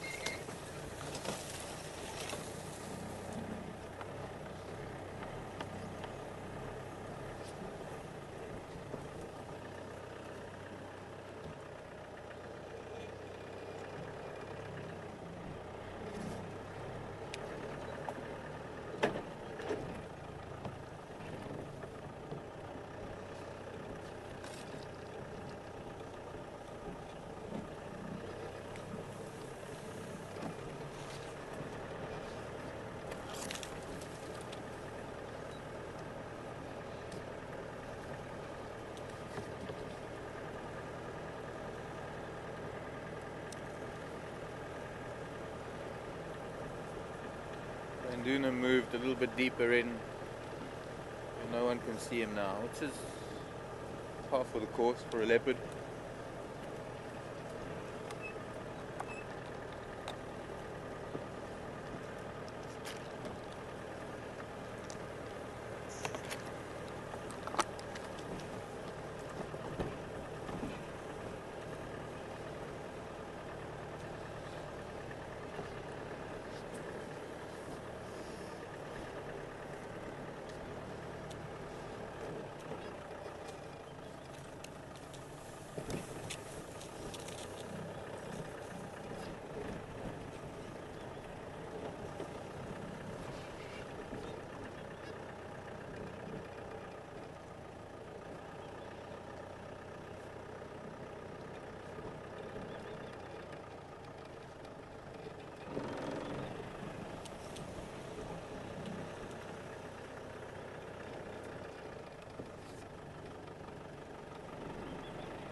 Oh, I didn't hear any of that, Craig, sorry.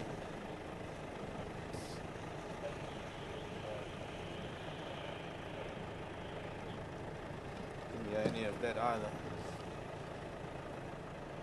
I don't know what's up with the radio today.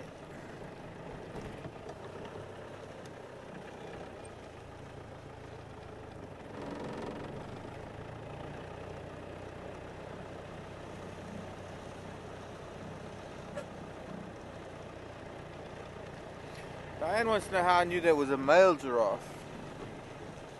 Well, I remember seeing the carcass. Also the size of the bones. Female wouldn't be as big as that. But yes, when we still could see the head, when it had just died, well, a couple of days later, after it died, and it was still very smelly, but still mostly whole, we could see it was a male giraffe.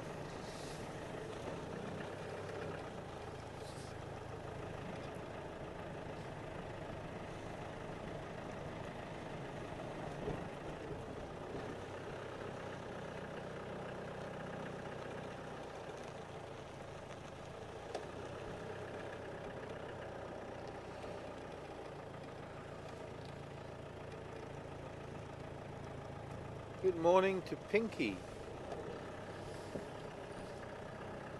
Oh, sorry, Binky. Binky, I apologize. Let's say a bit of static on the radio this morning.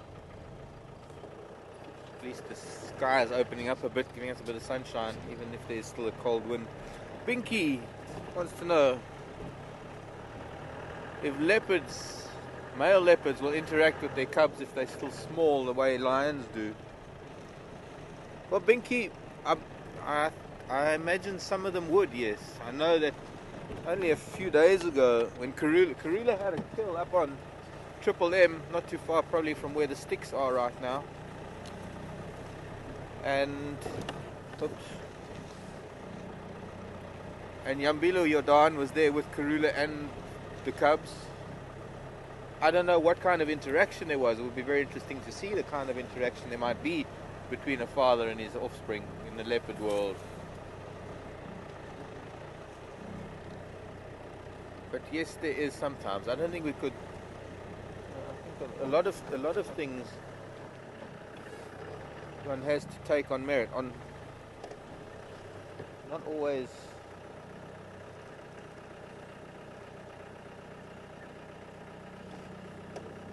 What one animal will do, other animals will do too. So it's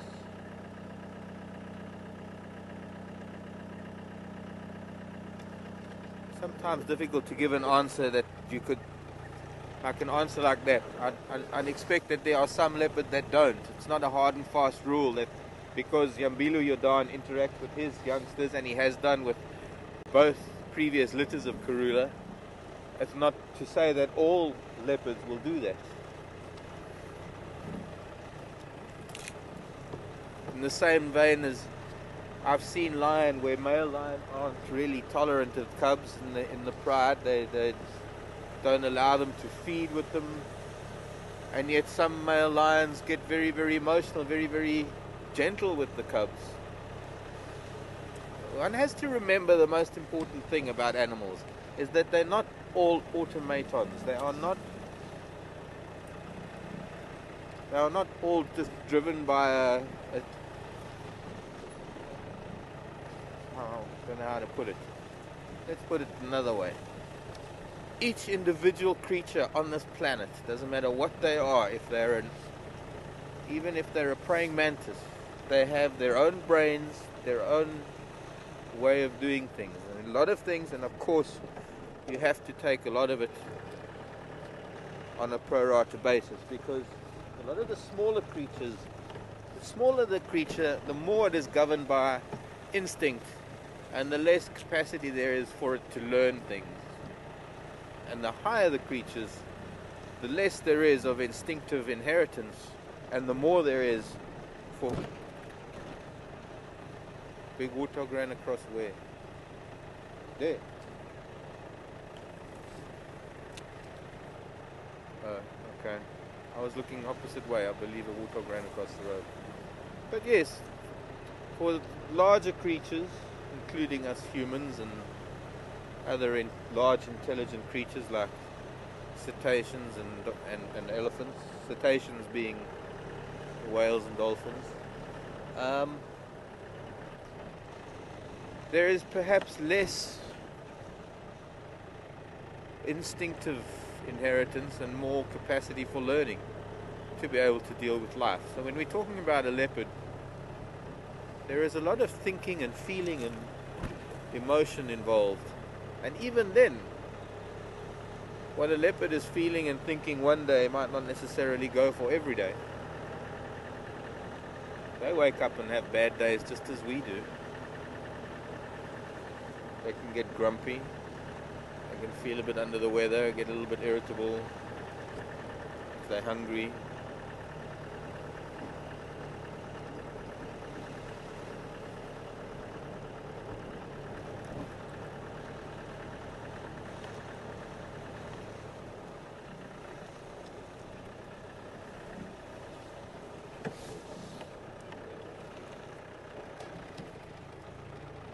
See if we can pick up on some of these elephant tracks while we make our way west.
Magique.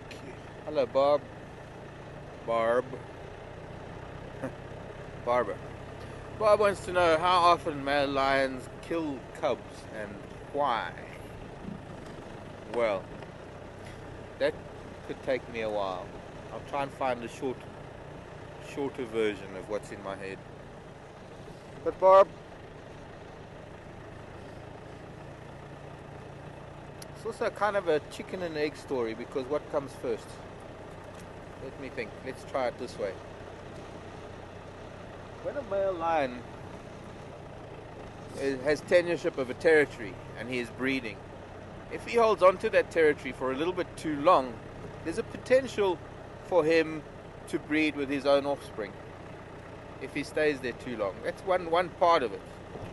Also, if he is ousted from his territory by a stronger, more virile male, first of all, the incoming male is not going to want to raise another male's cubs, especially if he's managed to beat him in a fight and move him off, especially if he has a stronger gene pool, especially if he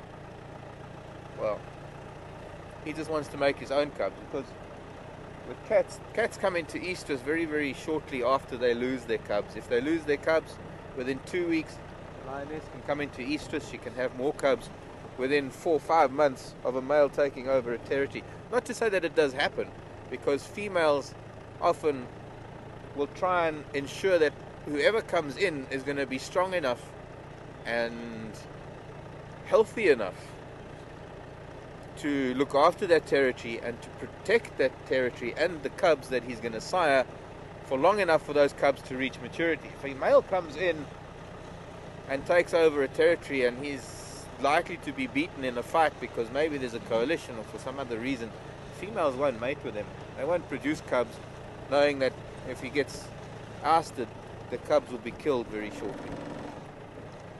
But generally the male will kill the cubs so that he can produce his own. I think that would be about the shortest answer, but there is a lot more to it. There are a lot of consequences to that kind of a thing happening. And it means that the energies and the efforts of the adults can then be put into cubs that would probably be a lot stronger. They would be a lot more they'll be healthier, but they'd also have a lot greater chance at reaching adulthood than the cubs that had been killed. So it is also one of those things that help regulate lion populations. And unfortunately, the Mapojos took it a little bit further, and they started killing females and adults as well. So that Steenbok was here. The Steenbok that we see here all the time in the dry months, he's kind of forgotten that we don't mean him any harm because he ran away.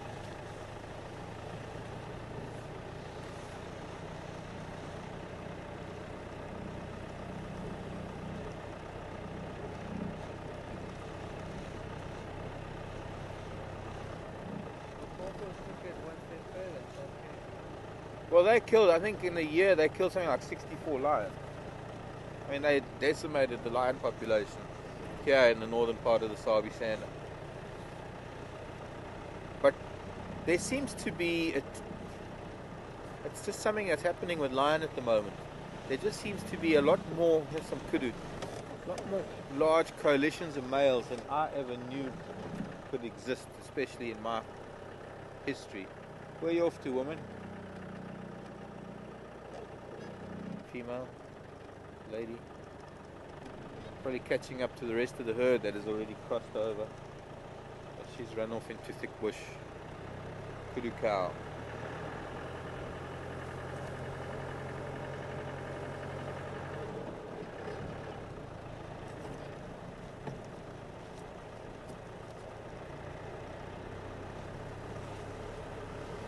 I can catch up on what's going on the Eastern Channel with the sticks.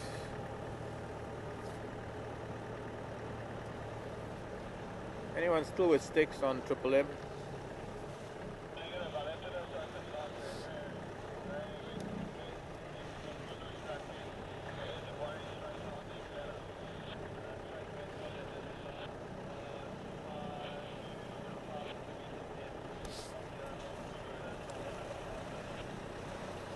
Alright, copy, thanks. Yeah, I can't go in there anyway, but thanks a lot.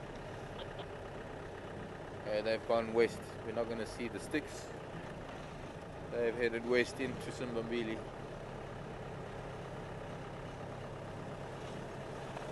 About 500 meters in. Well, it's hard to believe it's 500 meters. Sometimes when it's very, very thick and it's very difficult to get into things, 100 meters can seem like 500. Can't imagine there's a patch of bush that's 500 meters long without a road in this part of the world.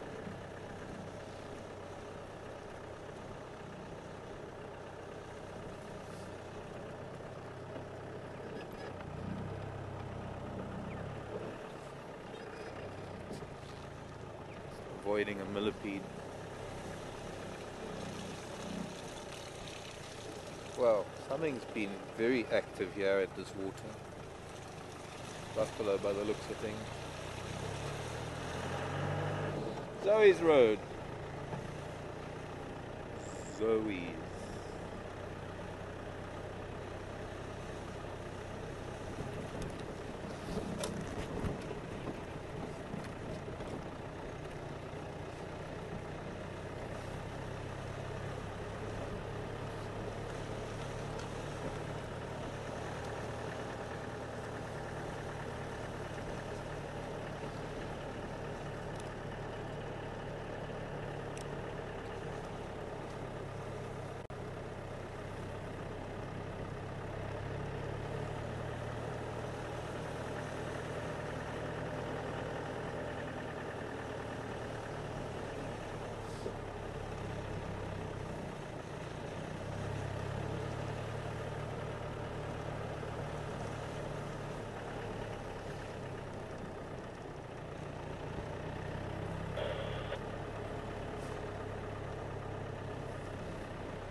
Sound too good.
morning, Alan.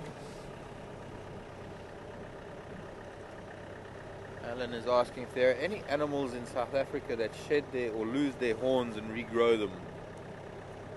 No. Strong no. Not at all. There are deer that have been introduced into South Africa. So yes, there are some deer that have become feral. Roe deer, fallow deer, and I guess that could give an answer. That means I should have said yes, but I said no because there are no indigenous species. The antelope all have permanent horns that are fixed to the skull. They are bone, they are part of the skull. None of them lose their horns, and if they do, in a fight, they don't regrow. They can't. Bone doesn't regrow. Regenerate. Very hazy today. Let's have a look at this view that we do get. We often look at this view from this corner of the world.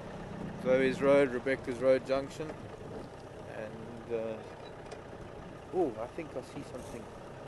No, I don't. Just shadows.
Oh, a baby tortoise. Screeched to a halt. That might be nice to get the camera down on it. Yeah. Like right next to it. That's a baby hingeback tortoise. What is a baby tortoise called?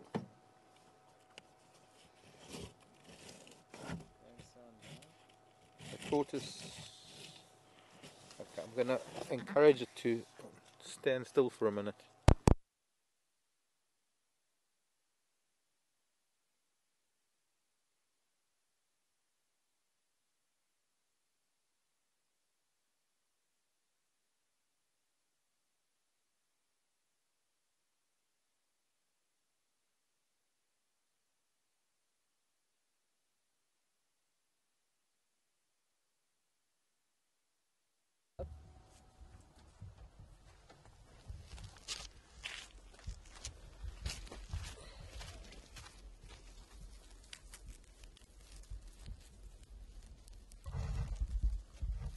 And it's a hatchling. It's probably only about a year old.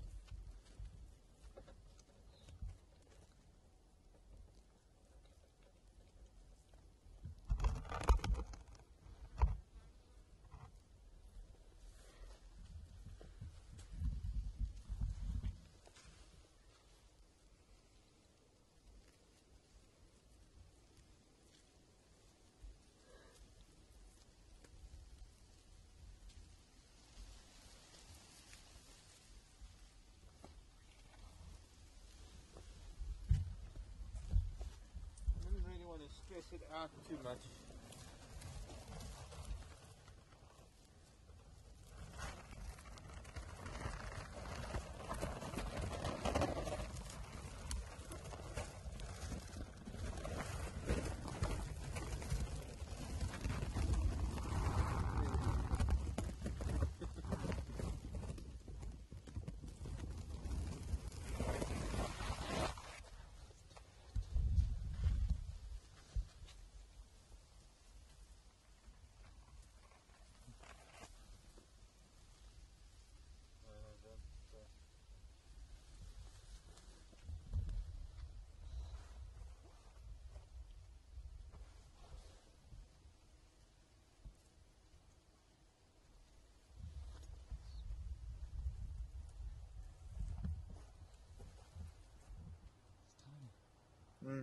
Lovely little thing. Doesn't even have the hinge on its back yet. Still got to develop that.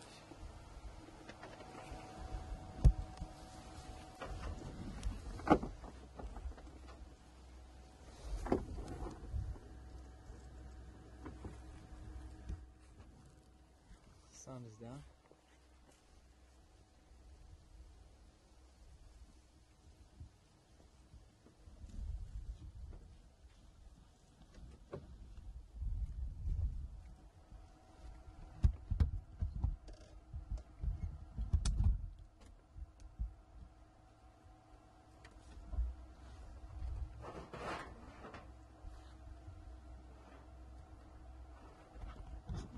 Sound up? No, input signal.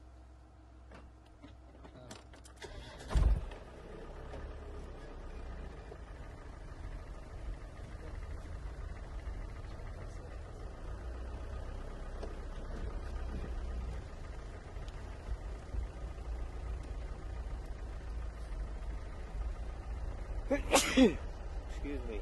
Gosh.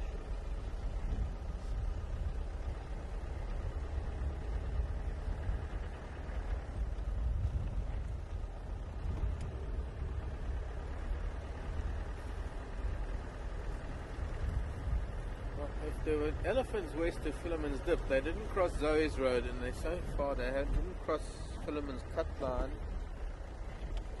So far they haven't crossed here.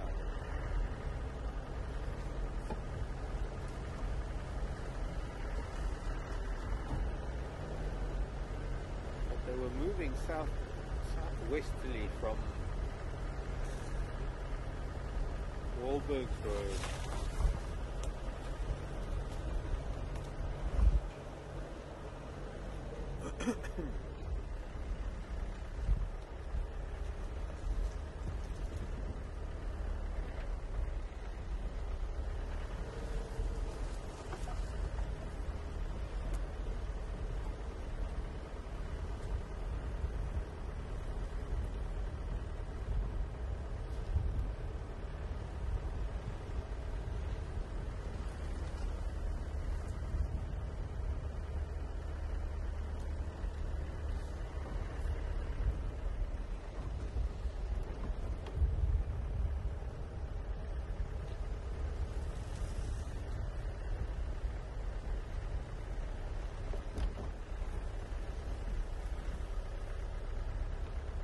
Mr. T still alive? I guess so.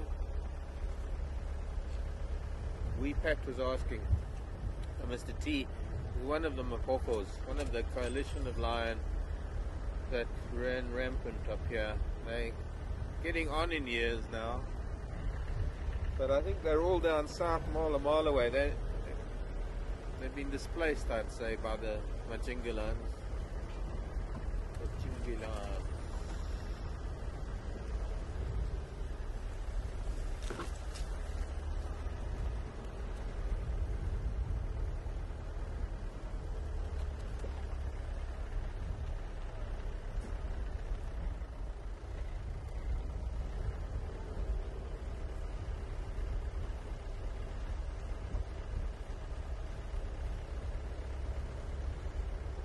Joanne reminding me, and I should have known this, Joanne reminding me that bone does regrow. long as the marrow's not disturbed. I know I had a lot of bone loss in my leg when I rolled a Land Rover over it back in the 80s, and also in my leg. Joanne's saying she had some bone regrowth in some bone that was removed from her leg, and I did too. My right leg still a bit shorter than the other. I lost 2 inches of bone. Managed to get about an inch back. So my right leg's about an inch shorter than my left. But yes, the bone is able to regrow. But I mean, I think I was more referring to the bones in the horn of an antelope, which doesn't have marrow.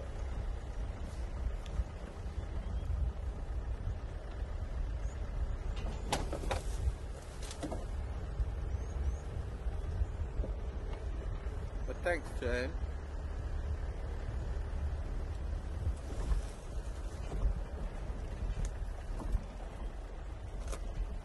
A little warbler flew next to my face.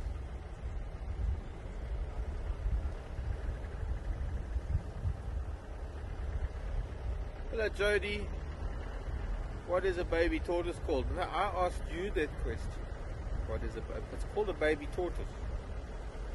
I don't know what it's called. I was quite curious, actually, what a young tortoise is called.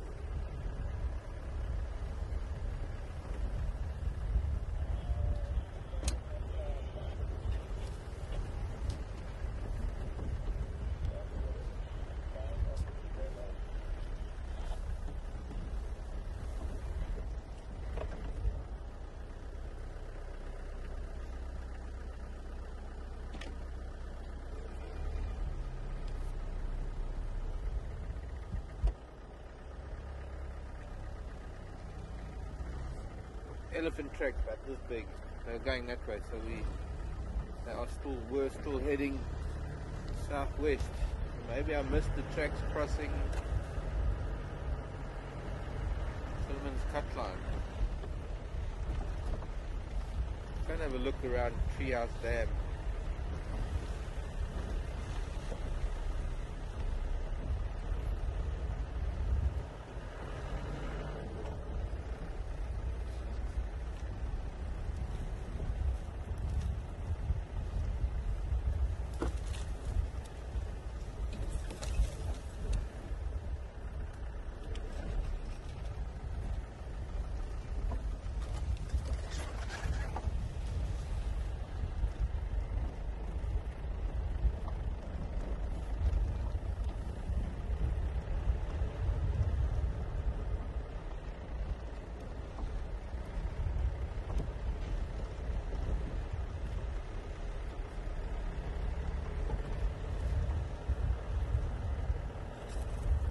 Unless they went up the drainage line.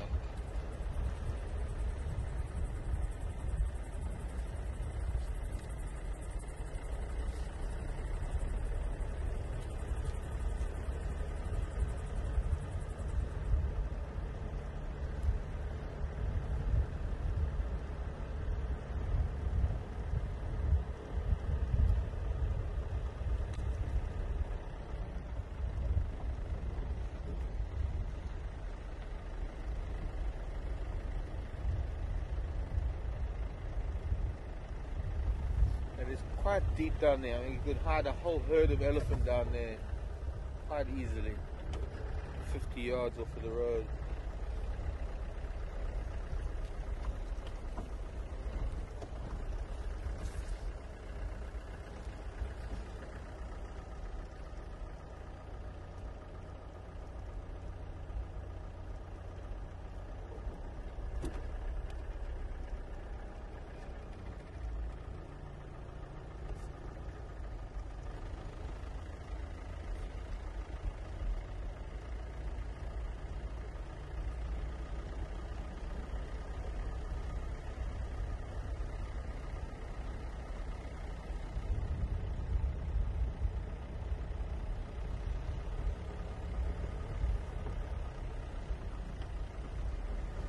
Not seeing anything coming across this road.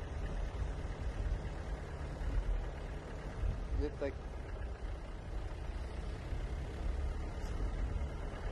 I don't know what we can do. We'll take, there's an old track that runs down there. We'll just take a look in that old track, see if we can see anything there.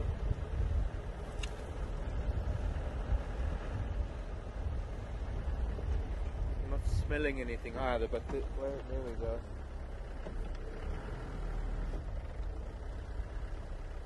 Youngsters. Let's see. Might be Treehouse Dam.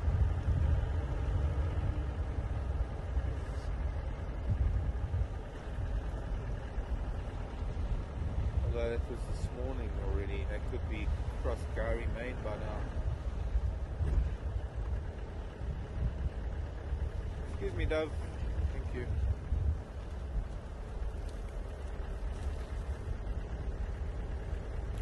Grass is in the road. Good sign.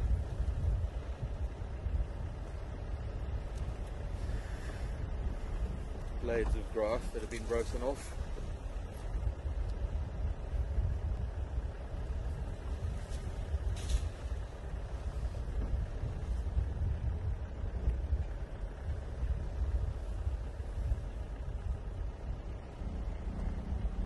Doesn't look like a very big group of elephants, only a few of them.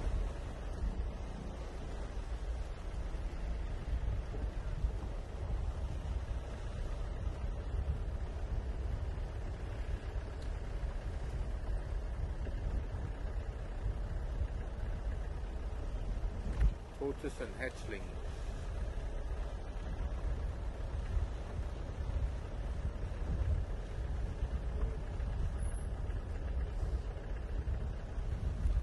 Sounds like JJ was trying to find something, couldn't find anything on baby tortoises.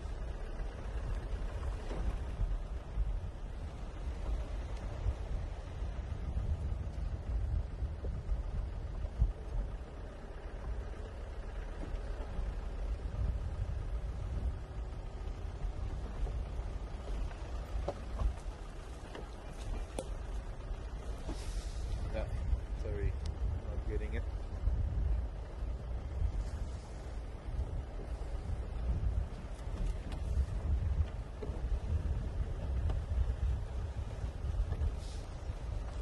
I think this elephant missed the dam entirely. We'll have to go back up to Spum Road. Hopefully they haven't gone across Gary Main yet.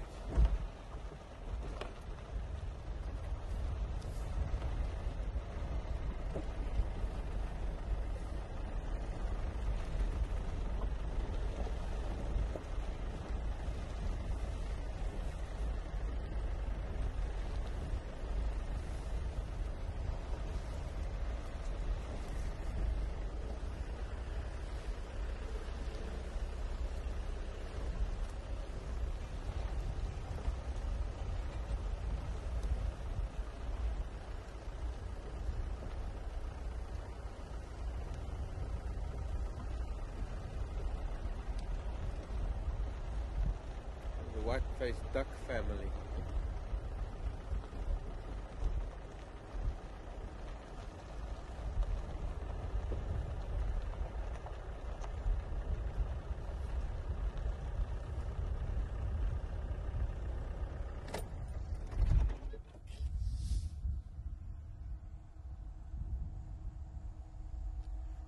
I wonder if that's the same family of the ducklings we saw when they were... Must be. Such pretty ducks. Those.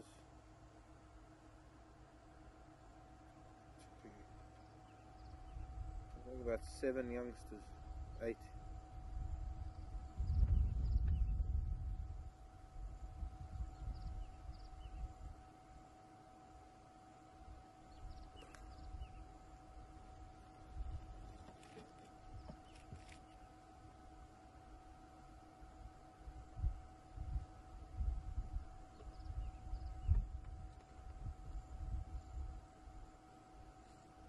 Very pretty ducks. Whistling ducks, white-faced whistling ducks, tree ducks.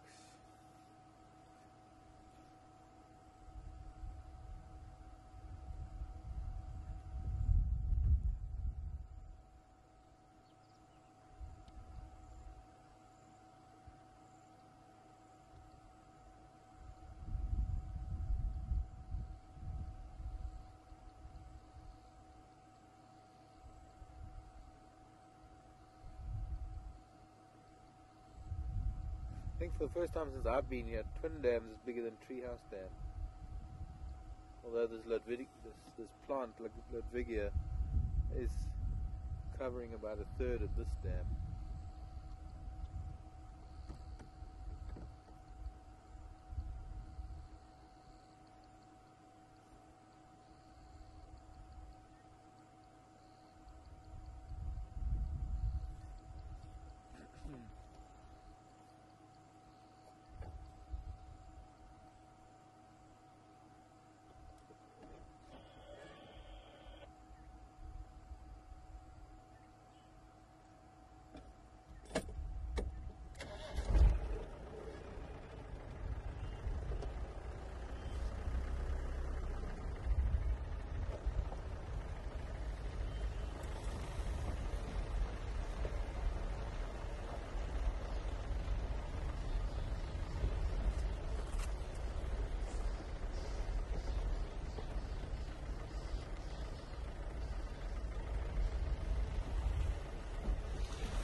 There's something I should know about Starling. The drongos were shouting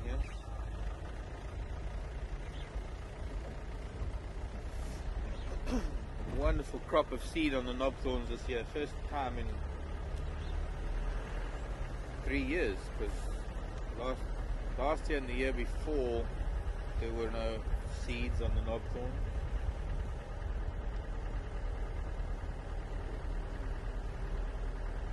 It would have been 2008 when there was maybe last seeding by knobthorn trees.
Monkey orange here, but no fruits. Alan.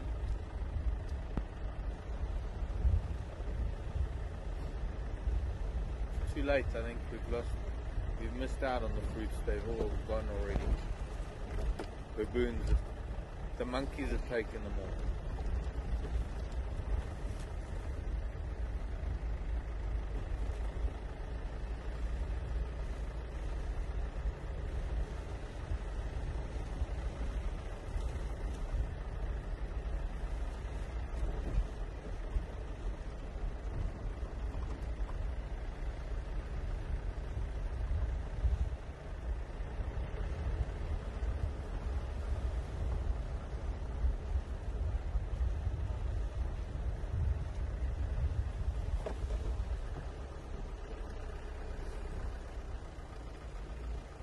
Good morning, Gilbert. There's a new name. Wanting to know the distance we drive on drive, and does animal behavior change in winter? Well, distance, Gilbert, anywhere from a couple of kilometers to maybe even up to 10 kilometers, maybe. Depends on how much we see. Obviously, the more we see, the more we stop, the less we drive. The less we see, the more we drive to see what we can find. But not really that much ground. It also depends on how fast we're moving. I tend to amble along quite slowly. Sometimes we can cover barely a mile, a couple of kilometers. And animal behavior, yes, it does change somewhat in winter. The vegetation changes, and that does dictate different behavior in the animals. So it depends on which species one is considering. Cooler temperatures, cold evenings mean that things change. Just checking Gary Main a little bit.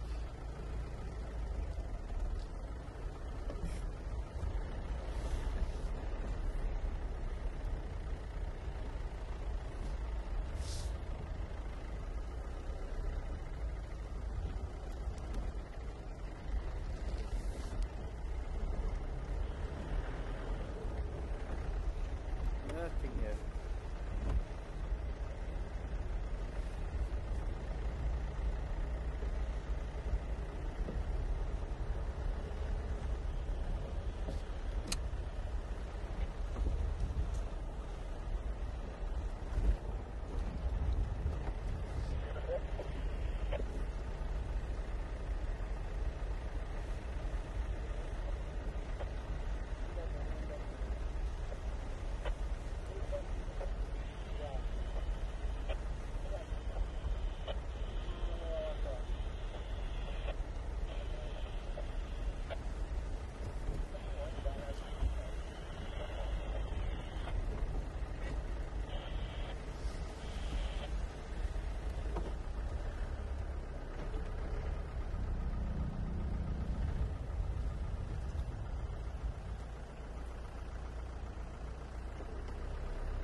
Maybe some broken grasses here.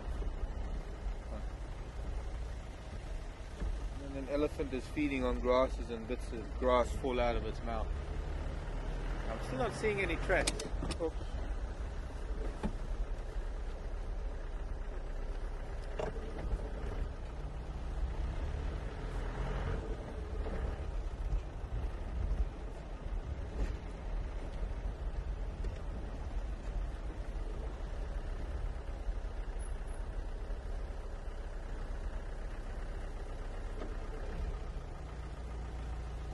Morning, Melanie.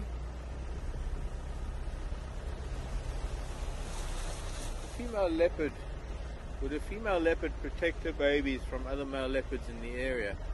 She would try, yes, because they would try. If they're not the father, there's a likelihood that they might try and kill the cubs. So she would try and, well, she'd try and avoid them, but she's likely to be inside the territory of the male that she mated with. So the chances of other males coming along are not that great. But there always can be the possibility. We've had Yambilu, or rather Mafufunyan, come through this way. And Mvula. Just touching on Yambilu Jordaan's territory. Call it overlapping home ranges, perhaps.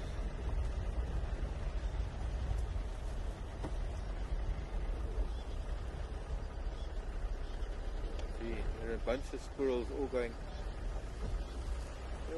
crazy here, but that must be maybe from a raptor. Here are elephant tracks in the mud.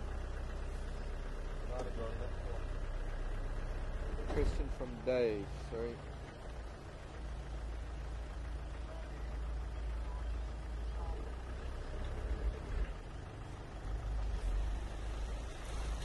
Dave wants to know what is the biggest python I've spotted here.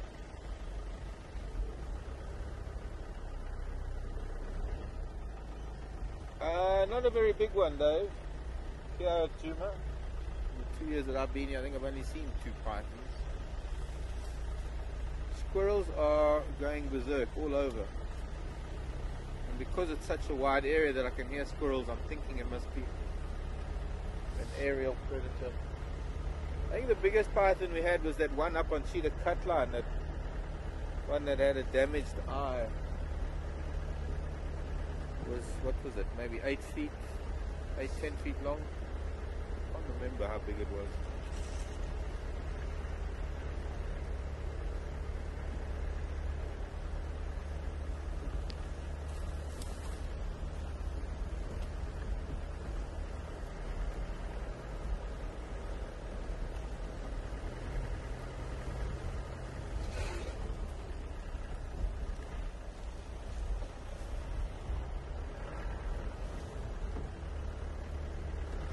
I've seen a lot of pythons in my life, but I've actually never seen a really big one. And those big pythons that can eat an impala, I don't think I've ever seen one that big. I've found the skin of giant pythons. I've actually got skins of pythons that are about this wide. I mean, it's huge. You could swallow a human.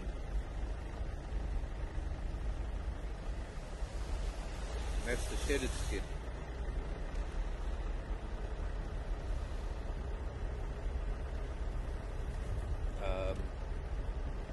They're not easy to see. Or find, for that matter.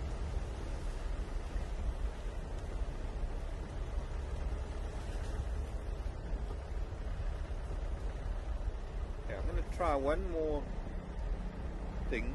And that is, we're going to go down back towards Zoe's Road. I'm going to check around Gowrie Main, Zoe's Road Junction. Let's try there for a bit of luck.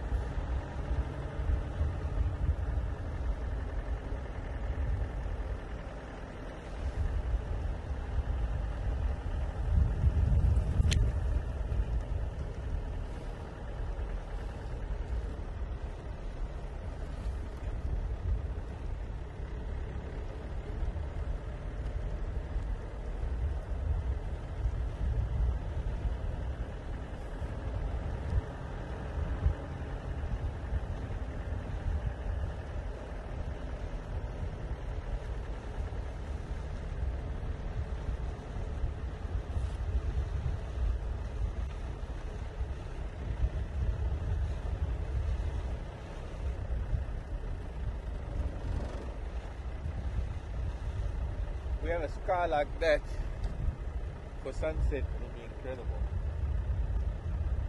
What do you call those clouds? Cirrus. I forget.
Gee, JJ wants to know what my most prized item is that I found in the bush. Well, now.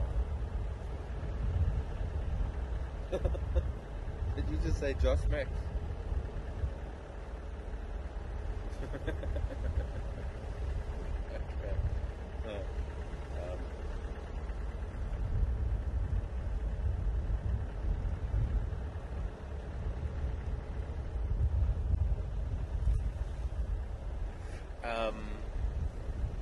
Well, I mean, the elephant tusk, that piece of elephant tusk, definitely is one of them.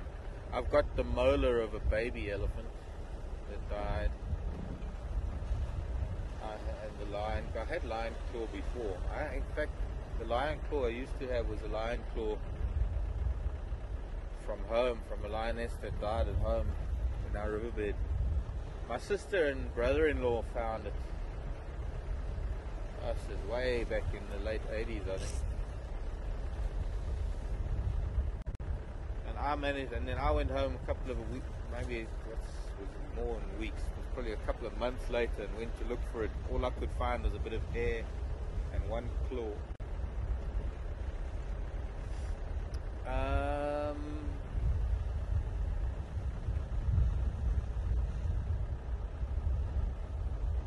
Most prized item I found in the bush.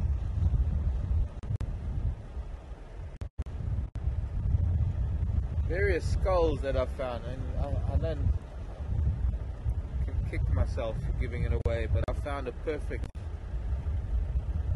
lion skull, big male lion, and bottom jaw. It was a perfect skull, undamaged. Found it in East Africa. I don't think I would have been able to get it out of the country. I would have probably been too scared to try because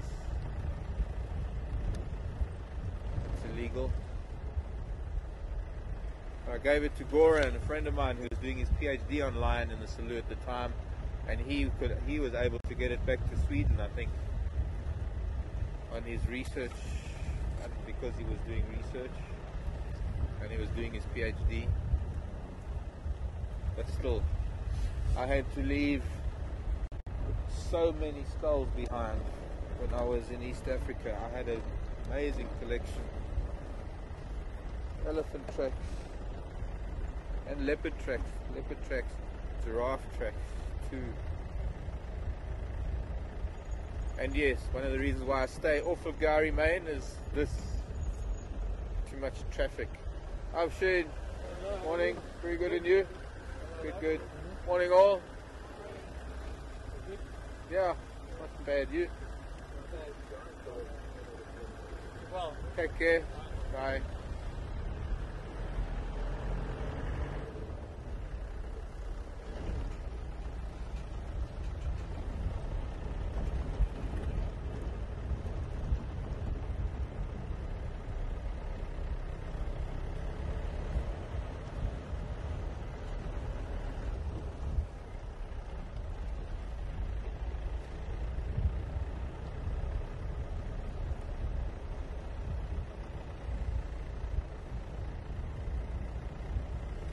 There are elephant tracks here, but I don't think this is the group that we were looking for. Because there were some elephant tracks going east along the road further back. There are more now. But I'm getting more and more convinced that maybe our elephants we've been looking for are leaves in the road. I'm getting an idea that they may be crossed. Hey, Gilbert is asking about brown hyena. No. Sorry. Where that came from, I don't know. It's actually spotted hyena he was asking about. Brain does funny things. Gilbert wants to know if they are nocturnal and how many we have around here. Gilbert, they are predominantly nocturnal. Brown hyena, see again, I said brown. Spotted hyena are and can be active during the day. Especially on hot days, you'll find them wallowing in the mud. Or wallowing, actually not so much in the mud, more in the water. They just lie in the water to cool down. The clan, I think we've probably got about 14, this clan that lives in this area. I'd say it's roughly around about 14, 15 individuals.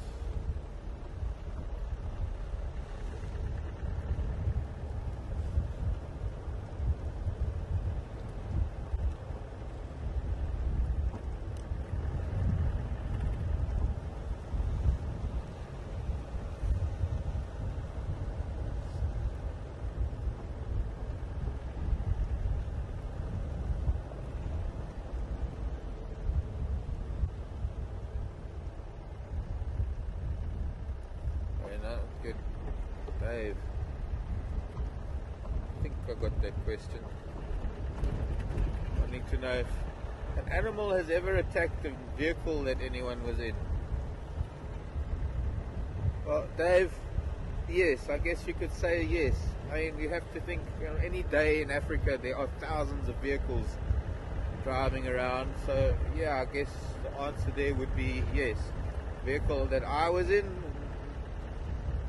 Then again, what are we talking about? Attacking, charging, actually physically hitting the vehicle. But yes, that has happened. I've known an elephant tear open the side of a vehicle with their tusks. I've known rhino to damage a vehicle. Yes, there have been incidents. Not many. There's a warthog.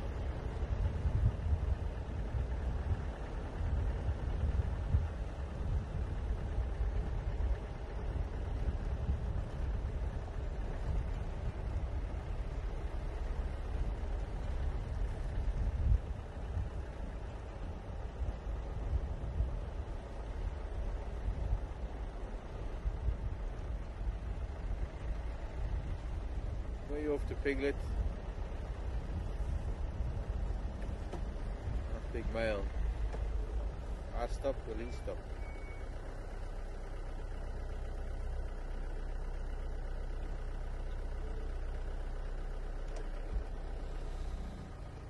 Funny little Piglet.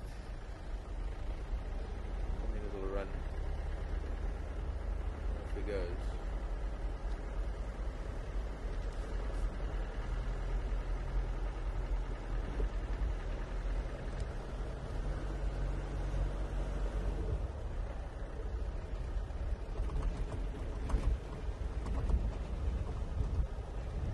Kudu coming across the road with a calf. There's tails, pretty little tails, it's like the deer. Curl their tails up over their back, show the white. Apart from it being important for flag signalling, as far as danger and things are concerned, it does help them follow each other through the bush.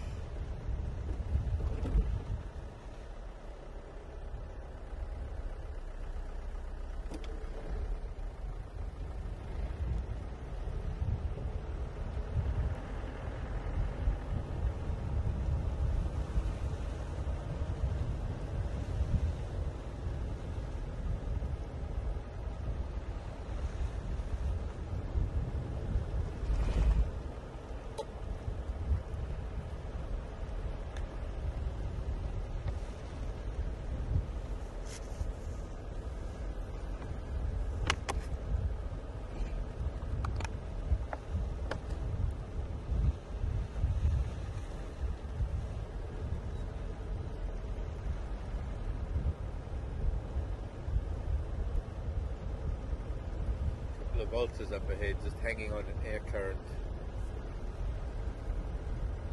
Not really thermals, hanging in this wind.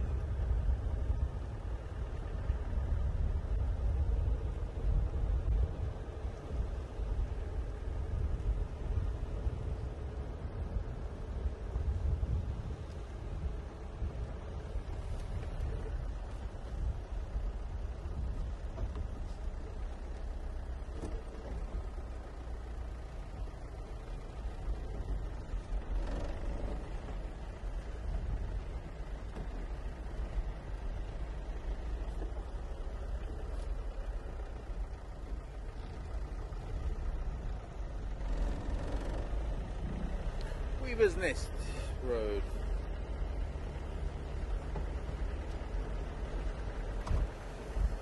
Well, the elephants are going to have to wait till this afternoon now. Or no, I think, let me rephrase that. I'm going to have to wait until this afternoon to continue with this elephant mission. What you eating? Franklin's got something that it's killing. Attacking it vigorously.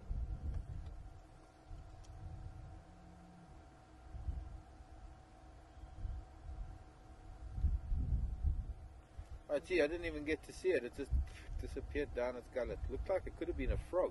Yeah.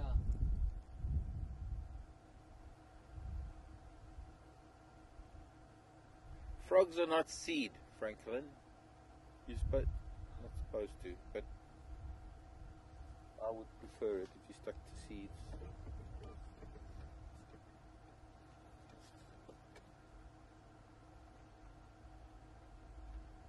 They are omnivorous, they like insects. Now we know they like frogs too. And it's a French guy. The French Franklin.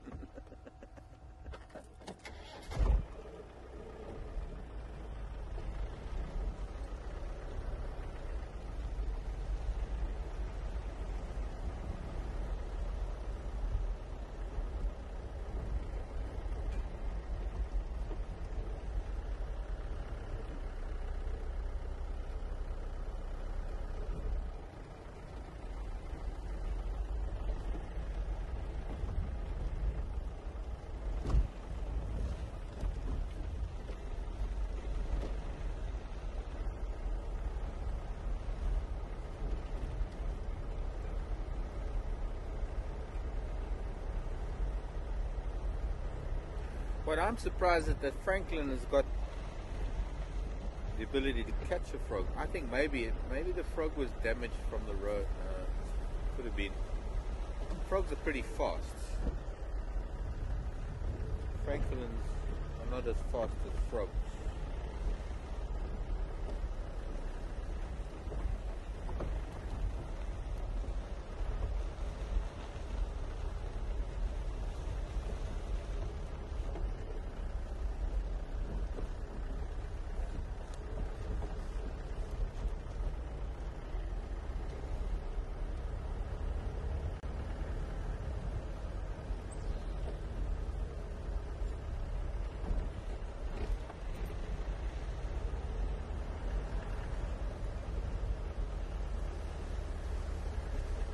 Still seepage here, still water, subsurface water movement coming out of the ground.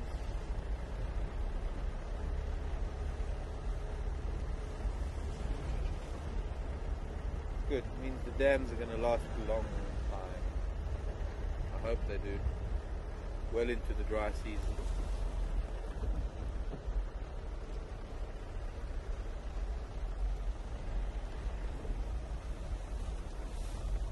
This is still flowing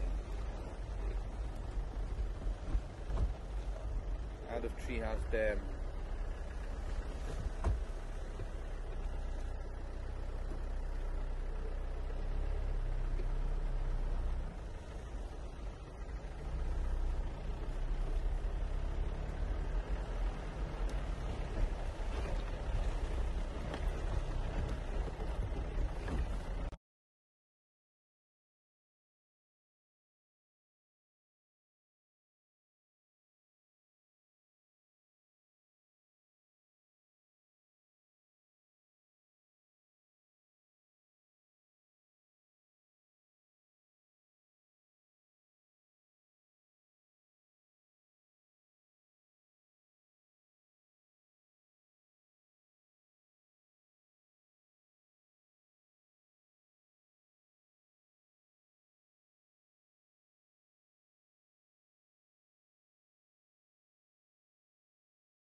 battery change in the vehicle. What's all this? Elephant been here, but not used. Pardon? Quite a battery here as well. But they've come, it's like those two I saw earlier.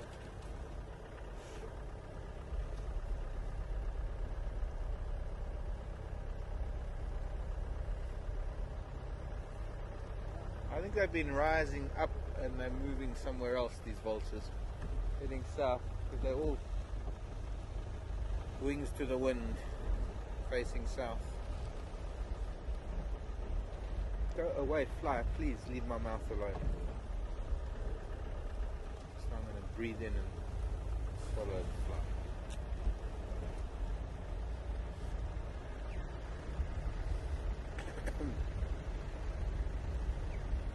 My throat's tickling just at the thought of it.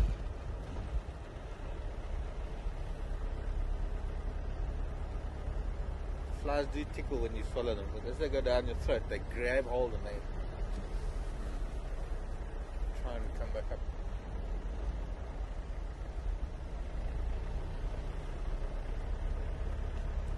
It's just a good day for raptors.